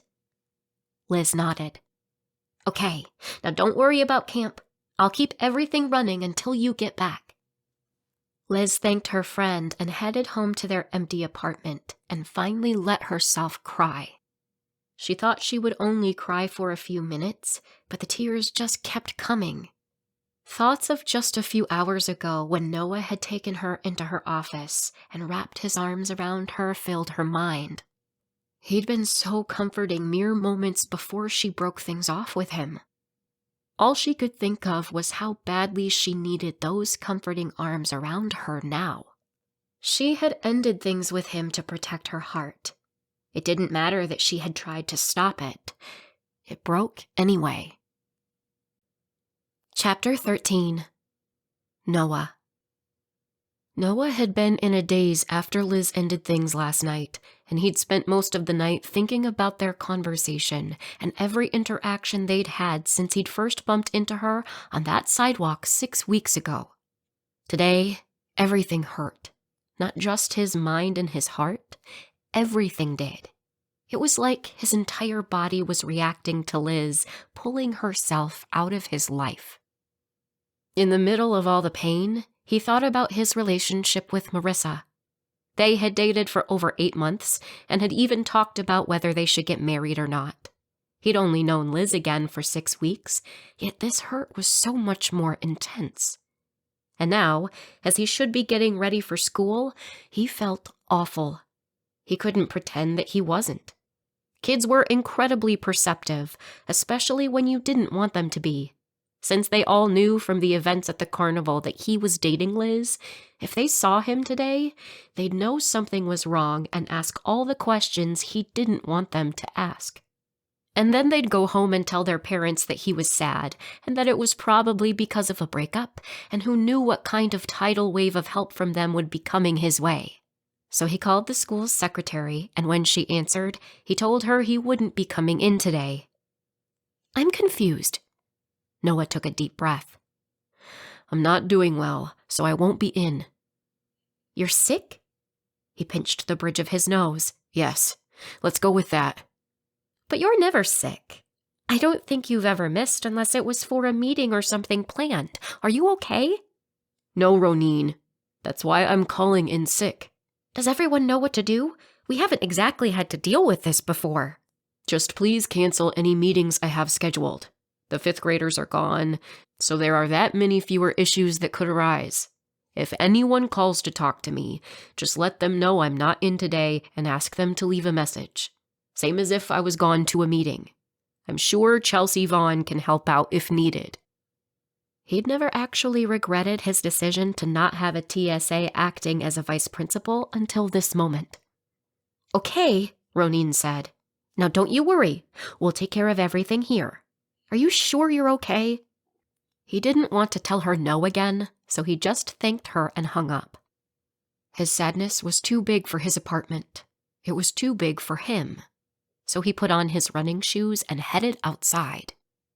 Without thinking, he realized he was headed in the direction he took to go to Camp Silverleaf, so he turned and went in the other direction. He crossed Otter Creek at the bridge and headed out along farmland and grassy fields that were mostly green now. It felt good to pound his feelings into the ground. With each foot that landed on the road as he ran, he shoved the emotions out of him and into the pavement. Pound, pound, pound. Eventually, he made it all the way to Lake Champlain and veered into the grasses on the side of the road. Then he collapsed on the dirt incline near the lake. Earlier today, he had let himself experience all the feelings that were coming at him rapid fire. Now, he let himself just lie there and not feel anything at all. After a while, he sat up and stared at the lake, his arms on his knees, not really seeing any of it. He should probably get up and start making his way along the 4 miles of road between there and home. He might have called in sick to Silverleaf Falls Elementary, but he had already told his parents earlier in the week that he would fill in at Sizzle and Sip tonight. And then it hit him that it was Friday, which meant that he also needed to call the school in Connecticut and give them his answer. After Noah got out of the shower and got dressed, he looked at his bed, wishing he could just crawl into it. It was only 4:15. It was probably a good thing that he had to go to Sizzle and Sip tonight, if for no other reason than it would keep him from either sleeping the evening away or thinking only of Liz. He was just walking out of his room when he heard a knock at his door. When he opened it, he saw Chelsea Vaughn and her husband, Chris, along with the rest of Silverleaf Falls Elementary's PTA board standing around his porch. His brain had trouble interpreting what he was seeing. This was not where he normally saw these people. What? Did I miss something? Did we have a meeting today? Chelsea came forward and wordlessly gave him a hug. When she pulled away, Marin did the same. Chelsea's husband just clapped his hand on Noah's shoulder and gave him a sad smile. "We came by to say sorry that you and Liz broke up," Marin said. Noah's eyebrows rose. "How did you know?" He hadn't told a soul. "You called in sick today, so I knew something was wrong," Chelsea said. "And you know Cassie is at Camp Silverleaf right now, so I drove over to check on things. Once I saw what a mess Liz was, I knew." "Liz isn't doing okay?" Panic washed through him, and he took a step to go back into his apartment and grab his keys so he could go help with whatever was wrong. But Chelsea reached out a hand to stop him. "Of course she isn't okay. You're a great catch, and her heart is broken." "We brought you stuff to make you feel better," Lucy, the room parent coordinator, said, and Noah's eyes went to the large basket in her arms. He tried to keep from shaking his head. One of the drawbacks and perks of living in a small town was not only living within the school boundaries, but that everyone knew where he lived. Maya, the treasurer, started listing off what was in the basket, touching each item as she said it and moving things around to mention what was underneath. "We've got a weighted blanket in here. We have one, and my kids wrap up in it whenever they're sad, and it makes them feel better. They didn't have one with turtles on it, or we would have gotten that, of course, but we noticed that a lot of your ties have blue in them, so we got the blue one. And then we figured that breakups make you crave chocolate and junk food. We weren't sure what junk food you like, so we got you a variety. Oh, and here's some soft sweatpants and a list of movies you can binge watch." Noah breathed out a chuckle and smiled. Maybe the sweatpants were for after he ate all that junk food and chocolate. "Julia went to her son's 2nd grade class and had them all write down their favorite jokes, so when you're needing a good laugh, go through these papers. There are some good ones in there." And Marin texted her teenage daughter during lunch, and she and her friends came up with a playlist of songs they said will help you get through a breakup. Lucy stepped forward and put the very large, rather heavy basket in his arms. "I'm sorry. I hope things work out." Noah just nodded. "And I made you a casserole," Julia said, holding up a casserole dish covered in foil. "Thank you," Noah said. "This was very thoughtful." It was a little awkward, having the PTA board show up at his house like this, trying to soothe his broken heart. But it was also very sweet, and he was grateful. Chelsea's eyes flicked to the Sizzle and Sip logo on his polo shirt. "I'm guessing you need to get to the diner soon. We better let you go." He nodded at all 5 board members and Chris. Then Chelsea took the casserole from Julia and said, "Your hands are full, so I'll help you get this inside." The 4 other board members left, and both Chelsea and Chris came inside and shut the door behind them. Chelsea went straight to his kitchen and set the casserole on the stove, so Noah put the big basket of breakup items on his kitchen table. Chris stood right next to Chelsea, and Chelsea studied him for a long moment. "So what happened?" Noah looked at his tile floor. "Yesterday at camp, she said she didn't want to continue our relationship." "Did she say why?" He shook his head. "I think she just didn't like me enough to keep seeing me." They were silent for a long moment. Then, in a quiet voice, Chelsea said, "Not everyone walks away from a relationship because they don't like the person. Sometimes they do it because of fear. Fear is a powerful motivator that can make people do things their heart doesn't agree with. Noah, I've seen the way she looks at you, and I can tell you that she didn't break up with you because she didn't like you enough." Noah scoffed. "I don't think it's even possible for Liz to be afraid. She's the most confident person I know. You could ask her to do anything, talk to a crowd of thousands, jump out of an airplane, stand in the eye of a tornado, and she wouldn't flinch." Chelsea raised a shoulder. "Yet ask her to open her heart to someone she loves." "She's right," Chris said, reaching out for his wife's hand. "A woman like that is rare. Finding love like that is even more so. You need to fight for her." Chelsea searched Noah's face, and he could tell by her expression that she was wondering if he had accepted the job offer at the school in Connecticut, but didn't want to ask. If she had told anyone, she would have told Chris. She clearly hadn't. He was impressed. "It's okay if he knows, Chelsea." Chelsea glanced at her husband and said, "Sorry, I told him I wouldn't tell anyone." Then her eyes went back to Noah. "I want you to know that I'm not just saying you should get back together with her so that you'll stay at Silverleaf Falls Elementary." "I know." He shook his head. "I would do anything in the world for Liz, but I don't know if she wants me to." "Do you want my advice gained from 15 years of marriage?" Chris asked. Noah nodded. "Don't just rely on your own guess about what she wants, because you'll be wrong just as often as you're right. If you really want to know, all you've got to do is ask her." Chapter 14. Liz. Friday morning, Liz was at camp for the 7 a.m. wake-up call and the 7:30 a.m. flag-raising ceremony. She was there with puffy eyes, a splotchy face that was barely concealed behind makeup, and a heart in pieces, but she was there. And somehow, she managed to make it through all the day's activities, the leaf collecting trips, the leaf identification and mounting activities, the leather working, the geology and stream studies, the woodcrafts, the ropes course, the meals, and the volleyball games. She knew the day's activities would wear out the students as well as the leaders, so they had also planned a movie night in the gym. The kids were finally all sprawled out in the big area with their treats and were surprisingly calm as the movie started. Apparently, exhaustion made for kids who were pretty interested in the movie. Savannah walked up to Liz. "Are you ready?" Her friend had talked to a couple of the staff members who were going to go home when the movie started into staying until it was over so that she and Liz could skip out for a bit and talk. Liz pretty much collapsed into the passenger seat of Savannah's car. Dealing with the emotions of a breakup was exhausting. Running a camp for 75 kids was exhausting. Combining the two was practically lethal.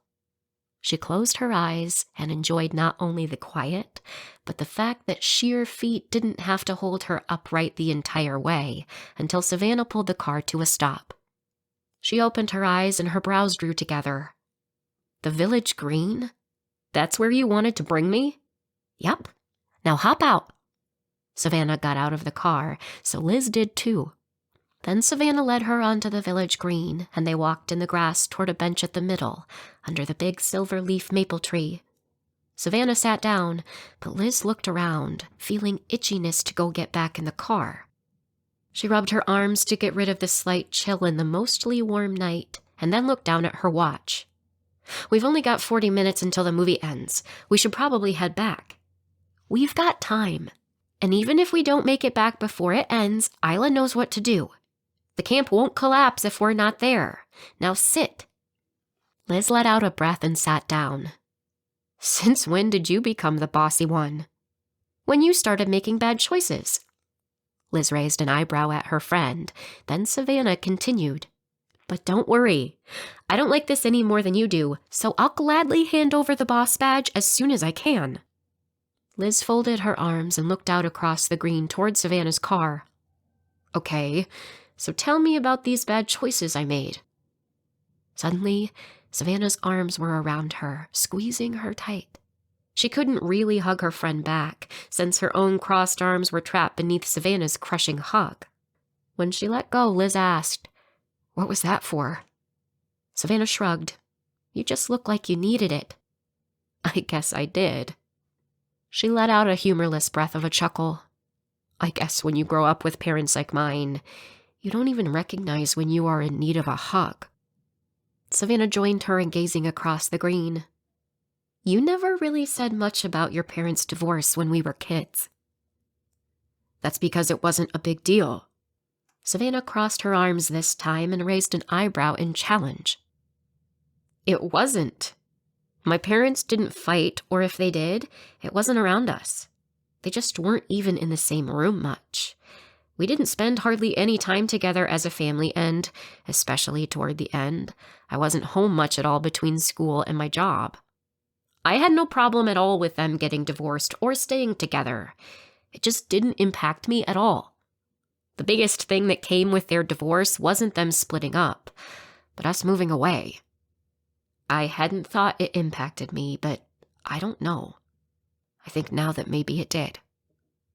"Okay, first, I think your parents' divorce did impact you.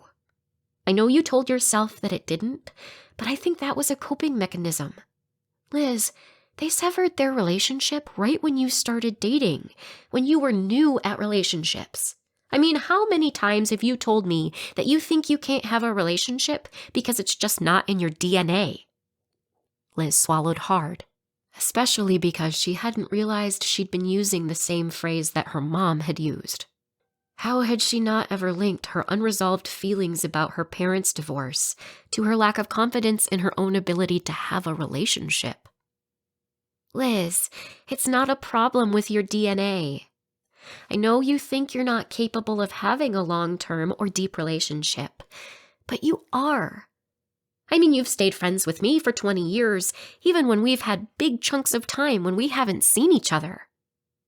Things felt like they were shifting in Liz's mind, like a Ferris wheel that had been stopped in one position for most of her life, and she'd gotten used to those thoughts always being where they were. But now the Ferris wheel operator turned it on, rotating everything, letting some thoughts off, and making her look at all of her thoughts differently now that they weren't where they usually were.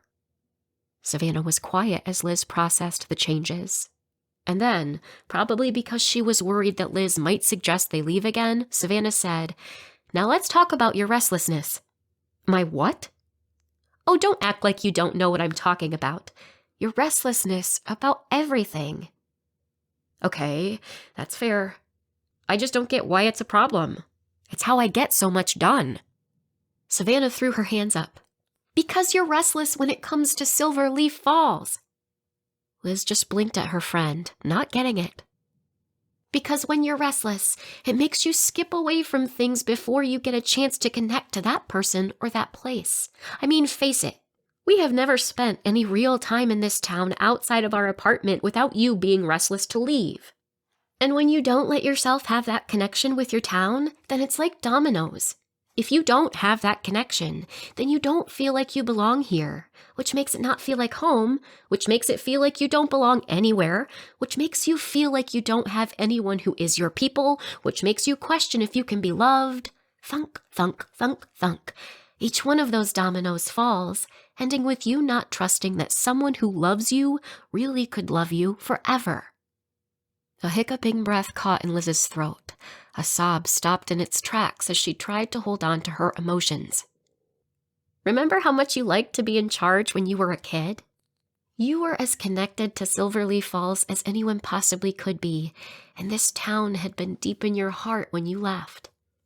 I think that between your parents ending their marriage and you being pulled away from the town you loved, it made you afraid to open yourself to any relationships that could end, whether it was with people, with a town. She paused for a long moment. Or with an extremely good-looking elementary school principal. Liz had been staring at nothing in the direction of the grass at their feet, but when she felt Savannah's gaze strongly on her, Liz looked up to meet her friend's eyes. I'm here to tell you that you're wrong, Liz. You're worthy of having someone love you forever. This time, it was Liz who turned to her friend and wrapped her arms around her. She held on tight, even though she knew her tears were making Savannah's shoulder all wet. Liz pulled back from the hug and her glasses were so fogged up from crying that she had to take them off and dry them on her shirt before she put them back on. And then she whispered the question that worried her the most. What if I do open my heart to a relationship and it does end? Can my heart handle that? I've seen your heart, Liz. Even if I had only seen it over the last 2 days with the kids at camp, I can tell you that it's every bit as strong as the rest of you. Your heart can handle this. I don't know what kind of wall you've built up around it, but your heart has been behind that wall doing jumping jacks and push-ups and lifting weights. Knock down that wall already so it can strut its stuff. Liz chuckled as she wiped away a tear. You're weird, and I love you to pieces.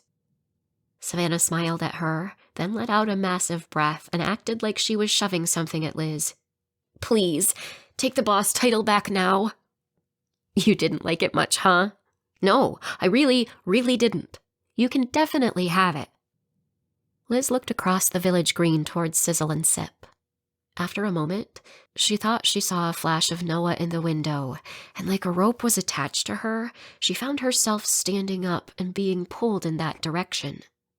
Savannah walked alongside her, and they made their way to the sidewalk that ran right in front of the restaurant. As dark as it was outside, and as bright as it was inside, she knew that Noah would only see a reflection of the diner from inside, and couldn't see her at all. So she took the moment to just watch him work, keeping herself from putting a hand on the glass to be closer to him. That's so nice of him to always fill in whenever his family needs him. She didn't take her eyes off Noah, but she saw Savannah nod beside her. Want to know something really great about him? Of course I do. Liz smiled, still feeling the remnants of the burning heaviness in her chest from crying on Savannah's shoulder, but also feeling the lightness of hope lifting that heaviness. He never took my glasses off to kiss me. As fabulous as my glasses are, I wear them because I can't see without them. I hate when a guy takes them off to kiss me without even asking if it's okay if he makes me blind. Or acts like he revealed a beauty behind the glasses that couldn't be seen with them on. Exactly. Liz shook her head. But Noah never did that. He never acted like they were an insurmountable obstacle to kissing me, or act like he just didn't want to deal with them, or that they were keeping him from being able to see my pretty face. He just kissed me, like they were a part of me that belonged. Liz pulled her eyes away from the window and looked down the sidewalk at all the flowers in the hanging baskets. She'd actually noticed them the first day that she'd moved in, but not again since. It was amazing to see how much they'd grown when she hadn't been looking. Then she turned her focus out across the village green, and her mind went to the sky full of stars dance and how it had felt to be in his arms as they danced under the twinkling lights. And then she thought about the movie night they should have shared there but didn't, and suddenly that lack of memory felt like a hole, a part of her that was missing because she'd chosen not to experience it with him. She never wanted to miss another opportunity to be with him. A breeze blew by just then, showing the underside of the leaves of the big maple, making the whole tree look silver in the moonlight, and she whispered, "I need to take a turtle for a walk every day." It was one of the things that had drawn her to Noah so much. He hadn't been restless. Whenever she and Noah had spent any time together, he'd been fully immersed in each moment. And she knew that it was because of him that she had allowed herself to do the same when she was at Camp Silverleaf. A realization suddenly washed over her. That feeling she'd felt around him that she hadn't quite been able to name was the feeling of home. It had been such a foreign concept to her that she hadn't recognized it, only craved it. She turned to Savannah. "You knew all along that I would fall for him, didn't you? Back when we first saw him in here that day I moved in, I was checking him out but saying I didn't want to be set up with him. You dropped it but still smiled smugly. You knew, didn't you?" Savannah smiled and lifted her shoulder a bit. "I knew long before then." She linked her arm in Liz's, then pulled her in the direction of her car. "Now come on. It really is getting late, and we've got to get back to camp." As they drove back to camp, that Ferris wheel in her head kept turning, and all of the new ways of thinking were finding a new home. Chapter 15. Noah. Noah ran his hands through his hair and then adjusted his turtle tie pin, tapping his foot on the ground as he waited in the kitchen of the main building at Camp Silverleaf for Savannah to come back. Through the doorway, he could hear the sounds of the 75 kids coming into the gym to get themselves seated on the floor for the award ceremony, the final event of the camp.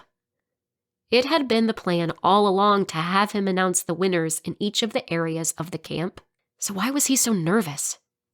He let out a light chuckle, like he could convince himself that his nerves were from getting up in front of 75 fifth graders. He knew what the nerves were really from. They were because the woman he now knew that he loved, was out there too, and this was going to be his first time seeing her after she ended things with him. The nerves were also from the fact that he was about to do something really risky. Not only that, but he would be doing it in front of the students he would have to face Monday morning, regardless of how that risk turned out. He ran his palms down his pants and then breathed a breath of relief when Savannah walked in, a small stack of papers in her hands. When she got to him, she handed him the papers. "Okay, here are the certificates you'll need to read off. The blank one you asked for is at the bottom, and here's a pen." "Thanks, Savannah." She paused a moment, biting her lip, so he added, "How do you think this is going to go?" She shrugged. "I have no idea, but I'll be keeping my fingers and toes crossed for the both of you." She glanced toward the doorway. "Just keep an ear out for us to call you up to the front to present those." He nodded, and she walked out the door. Then he went to work filling out the last certificate. He had a chance to read it over one time before he heard Savannah say through the speakers, "And to present the awards for the camp, we've got a special guest joining us this afternoon. Principal Knight." Noah walked out of the kitchen to a lot of raucous applause from a group of kids who obviously had an excellent camp experience and were very pumped up by that. He chuckled as he made his way to the microphone at the front. As soon as he was in front of the microphone, his eyes landed on Liz. She stood at the back of the room, next to Savannah and one of the other camp leaders, and her face didn't give away any of her emotions. He wondered how awkward it was for her to have him there at her camp, after she had told him in this very building that she wanted to break things off between them. He hoped it wasn't hard for her. He wished her face was giving him some clue as to how she felt about him, especially before he possibly made quite a fool of himself up here. He looked out at his fifth graders. "How have you all liked camp?" He was nearly deafened by their response, and he played up his reaction to their response like the sound had physically hit him, knocking him backward, and their excitement turned to laughter. "Do you all want to come back for a week in the summer?" They cheered even louder. He glanced quickly back at Liz and saw how happy that kind of response from the kids made her. He loved seeing that smile on her. "From every report that I've gotten, you all have been excellent campers and have learned lots from all the activities. Was that right?" Nods from all the kids. "Now, I get to award a few of you who really stood out in some of the activities. When it comes to plant collecting, this person found a whopping 38 different kinds of leaves from plants, mounted each one of them in the plant notebooks you were given, and identified them all. The award for best plants goes to..." He dragged out the word, and all the kids hit their hands on the wooden floor, making it sound like a drum roll. "Katie Carlson." Katie stood up and tiptoed her way through the empty spaces between her seated campmates, and came up to the front to collect her certificate. Then Noah presented the awards for Best Woodcrafts, Leathercrafts, Leader, Stream Studies, Hiker, Animal Adaptation Finder, and Friendliest Camper. Then he said, "And we have one last special award."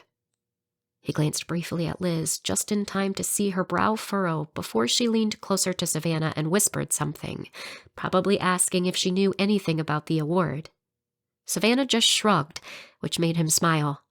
His heart raced, and his chest was heating up just thinking about what he was about to say. "This person is incredible at everything she does, and you all got to witness it throughout this camp." A couple of the kids in the group turned to look at Liz. "She works hard at every single thing she does, and never procrastinates. She's smart, kind, fun, beautiful, and always willing to try new things." A few more kids turned toward the back of the room. Then, like a flock of birds suddenly changing direction, all the kids' heads turned to see Liz. He kept his eyes on her too, and saw her surprise and uncertainty. He continued, "She has a gift of being able to see what people, businesses, this camp, need, even when no one else can see it." She lifted a knuckle to dab at a tear on her bottom eyelid. He hoped it was a good tear. "She's a careful planner and has the most brilliant ideas. And I'm pretty sure she's one of the bravest people on the planet." Tears were falling onto her cheeks now, and the kids' heads kept flicking between watching him at the front of the room and watching her at the back. His throat was thick with emotion, so he cleared it. "I admired her when I was your age. I liked her the moment she walked into my office and told me that she wanted to do this camp for you all this year, not wait until next year when you had moved on to middle school and a new group of kids became fifth graders. And I have loved her since she stepped into my life and my heart. I had felt that there was a hole in my life, and I couldn't figure out how to fill it. And then when she walked back into Silverleaf Falls, and I knew that what I had been missing all along was her. I am sure all of you have experienced over the past 2 days and a few hours that you're better people after having had her in your life, even for a short while. No matter what happens between the two of us, I will always be grateful to know her. So the award for being most amazing camp director, the kind of leader that I hope you all aspire to be, and the person who holds my heart, goes to your camp director, the one and only Liz Jenkins."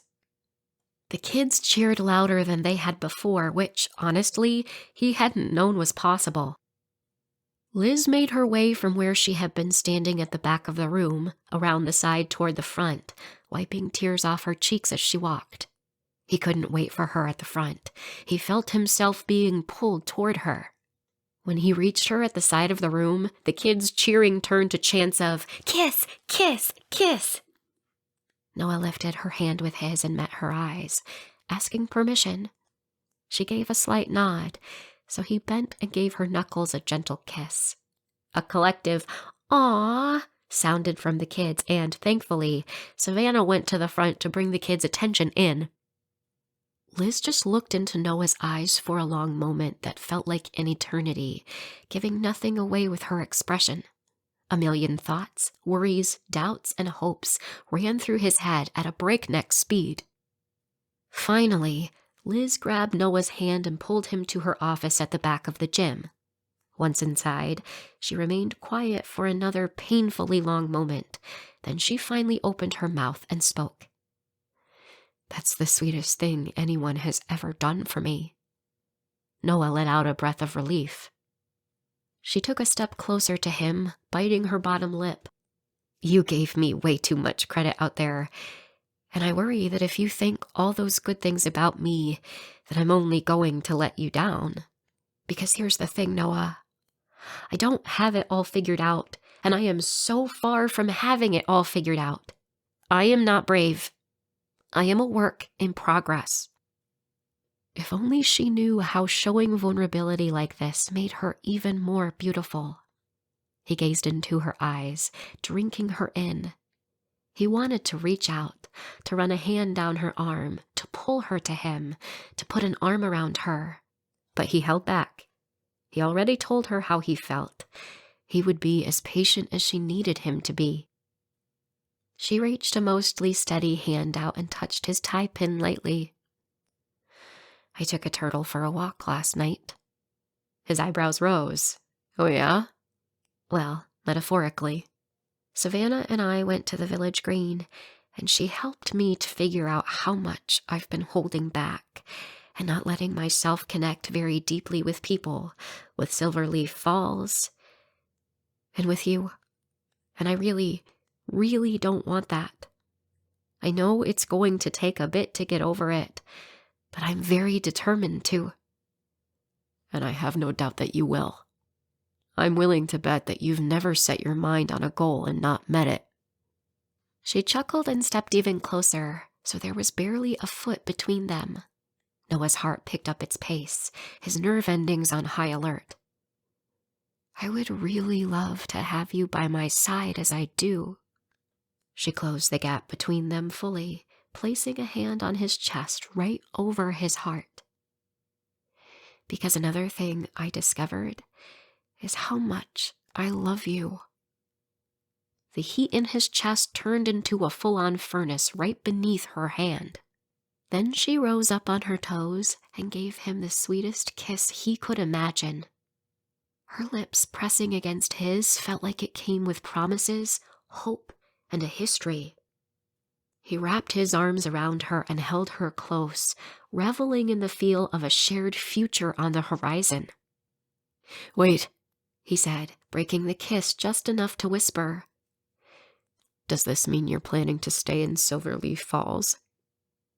She kissed him again and smiled into the kiss. "I think I might." Then she got a panicked expression on her face, and she stepped back and gasped. "It's Saturday. Yesterday, you told the school in Connecticut that you are moving there." She looked to her desk, then to her big whiteboard, and then glanced in the direction of the gym. "It's okay. We can work this out. I'll just find a job and ask Savannah to, and get things here." "Liz," he said, pulling her in close again. When her eyes met his, he said, "I told them no." "You did? You're not moving? But you wanted to go to that school."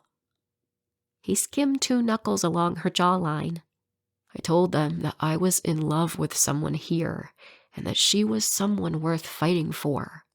That a life here, together, was worth fighting for." "And you, Noah Knight," she said, sliding her hand up to the back of his neck, her fingers in his hair, shivers cascading down his spine, "are someone worth giving up my fears for." A smile spread across his face, and she kissed him again. An hour later, as all the kids and their gear were loaded on the bus to head back to Silverleaf Falls Elementary, he stood hand in hand with Liz, waving goodbye to them. The smile still hadn't left his face, and he was fairly sure it never would. Epilogue. Liz. Liz leaped into the air to catch the football that Noah's sister, Nicole, had thrown way too high, then chased after it as it rolled to where Noah's grandma, Judith, was seated. As Liz picked up the ball, Judith reached for Liz's hand and then gave it a squeeze. "I'm glad you're here, sweetie. This family loves you." Liz didn't think she would ever tire of hearing that. "The feeling is mutual, and I can't wait to claim everyone in this family as my own in just 4 weeks." Judith nodded and gave her a satisfied smile, then patted her hand. "Time to head out to the movie on the green," Noah's mom called out to everyone. As they walked toward the village green, bags in hand, with Noah's extended family, he put an arm around her shoulders and kissed her temple. "I'm really glad you made it back in time." "I am too." Liz had decided to stay on as the director of Camp Silverleaf indefinitely. She loved it too much to leave. But she also really enjoyed turning struggling companies around, and she was really good at it. So now she did it as a consultant instead of as a short-term employee. It had allowed her to help even more companies, yet still have somewhere she finally considered home. She had planned to spend the first 3 days of the week with one of those companies, but things at the company were worse than they'd let on, and it had taken longer. She'd spent until late Friday night working with them, and had just barely managed to get a flight back that afternoon that let her get to the family event in time.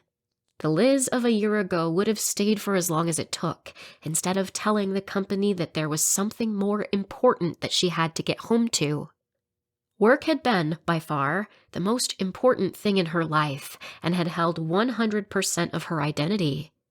Luckily, with the help of a wonderful man, his supportive family, and a wise best friend, she realized that there was more to life, and more to her, than work alone. She was glad that she had found that version of her and this life with Noah. It was so much more fulfilling and wonderful than she had ever dreamed possible. "Guess what?" Noah asked as they walked. She smiled at him. "Do you really want me to guess? Because I'm going to guess that you don't actually like strawberry rhubarb pie." Noah rubbed his stomach. You would be incorrect, especially if it's Aunt Helen making it. No more guessing. I'll just tell you. I got the last bit of my summer reading program funded." "Oh my goodness, Noah!" She dropped the bag she was carrying and wrapped her arms around him. He dropped his bag too and swung her around in a circle right in the middle of the street. "That's amazing!" "I think so too.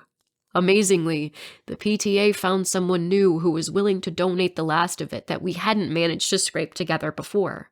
The district is happy. Well, except for Miles, but he'll get over it. My librarian is thrilled, and we are going to announce it at the assembly next week when they spray silly string on me for meeting their reading minutes." She kissed him on the lips. "That's wonderful. Congratulations." She was thrilled. Everything Noah had dreamed he'd get to do at the school in Connecticut, he'd brought to life right here at Silverleaf Falls Elementary. He swung their arms as they walked, hand in hand, with him walking like he was practically floating.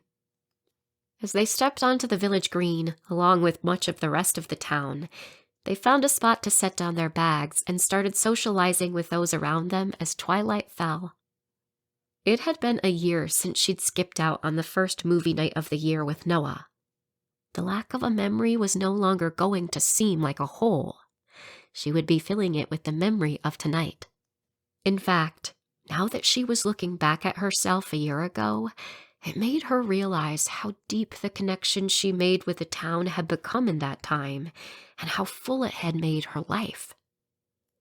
Grandma Gertie walked up to them and gave each of them one of her lightning-quick, excited hugs. "And how are my favorite lovebirds?" "As great as ever," Noah said. "You've only got 4 weeks until the big day. Have you thought about what you're getting each other for a bride and groom gift?" "I know what Liz is getting me." Noah gave Liz a smile that made her suddenly wonder if she should get him not to say out loud whatever he was thinking. "Oh yeah?" Gertie said, seeming energized just by knowing she was about to be in on a secret. Noah nodded. It's a gift Liz promised to get me more than a year ago." Liz crinkled her brow, trying to think what gift she had promised him. "She's going to get me a special bowl and let me use it every single day without even having to hide it when I unload the dishwasher or wake up early to get it." Liz laughed out loud at the memory. She had completely forgotten it, but now she was determined to find him the most special bowl she could and give it to him the day they got married. As twilight faded into darkness and they got ready to start the movie on the big screen that was set up between two silver-leaf maples, Liz and Noah spread their blanket on the grass, in the middle of all the other couples and families who gathered for the event. Noah sat down, his legs stretched in front of him, and Liz snuggled up next to him. "I'm glad we're here," she whispered into his ear. He turned his head so his lips were barely separated from hers and whispered, "I am too." And then he gave her a kiss, just as the opening credits flicked to life on the screen. This has been Coming Home to Silverleaf Falls, a clean, small-town romance. A Silverleaf Falls novella, Book 1. Written by Meg Easton. Narrated by Adrienne Fleming. Copyright 2021 by Meg Easton. Production copyright by Meg Easton.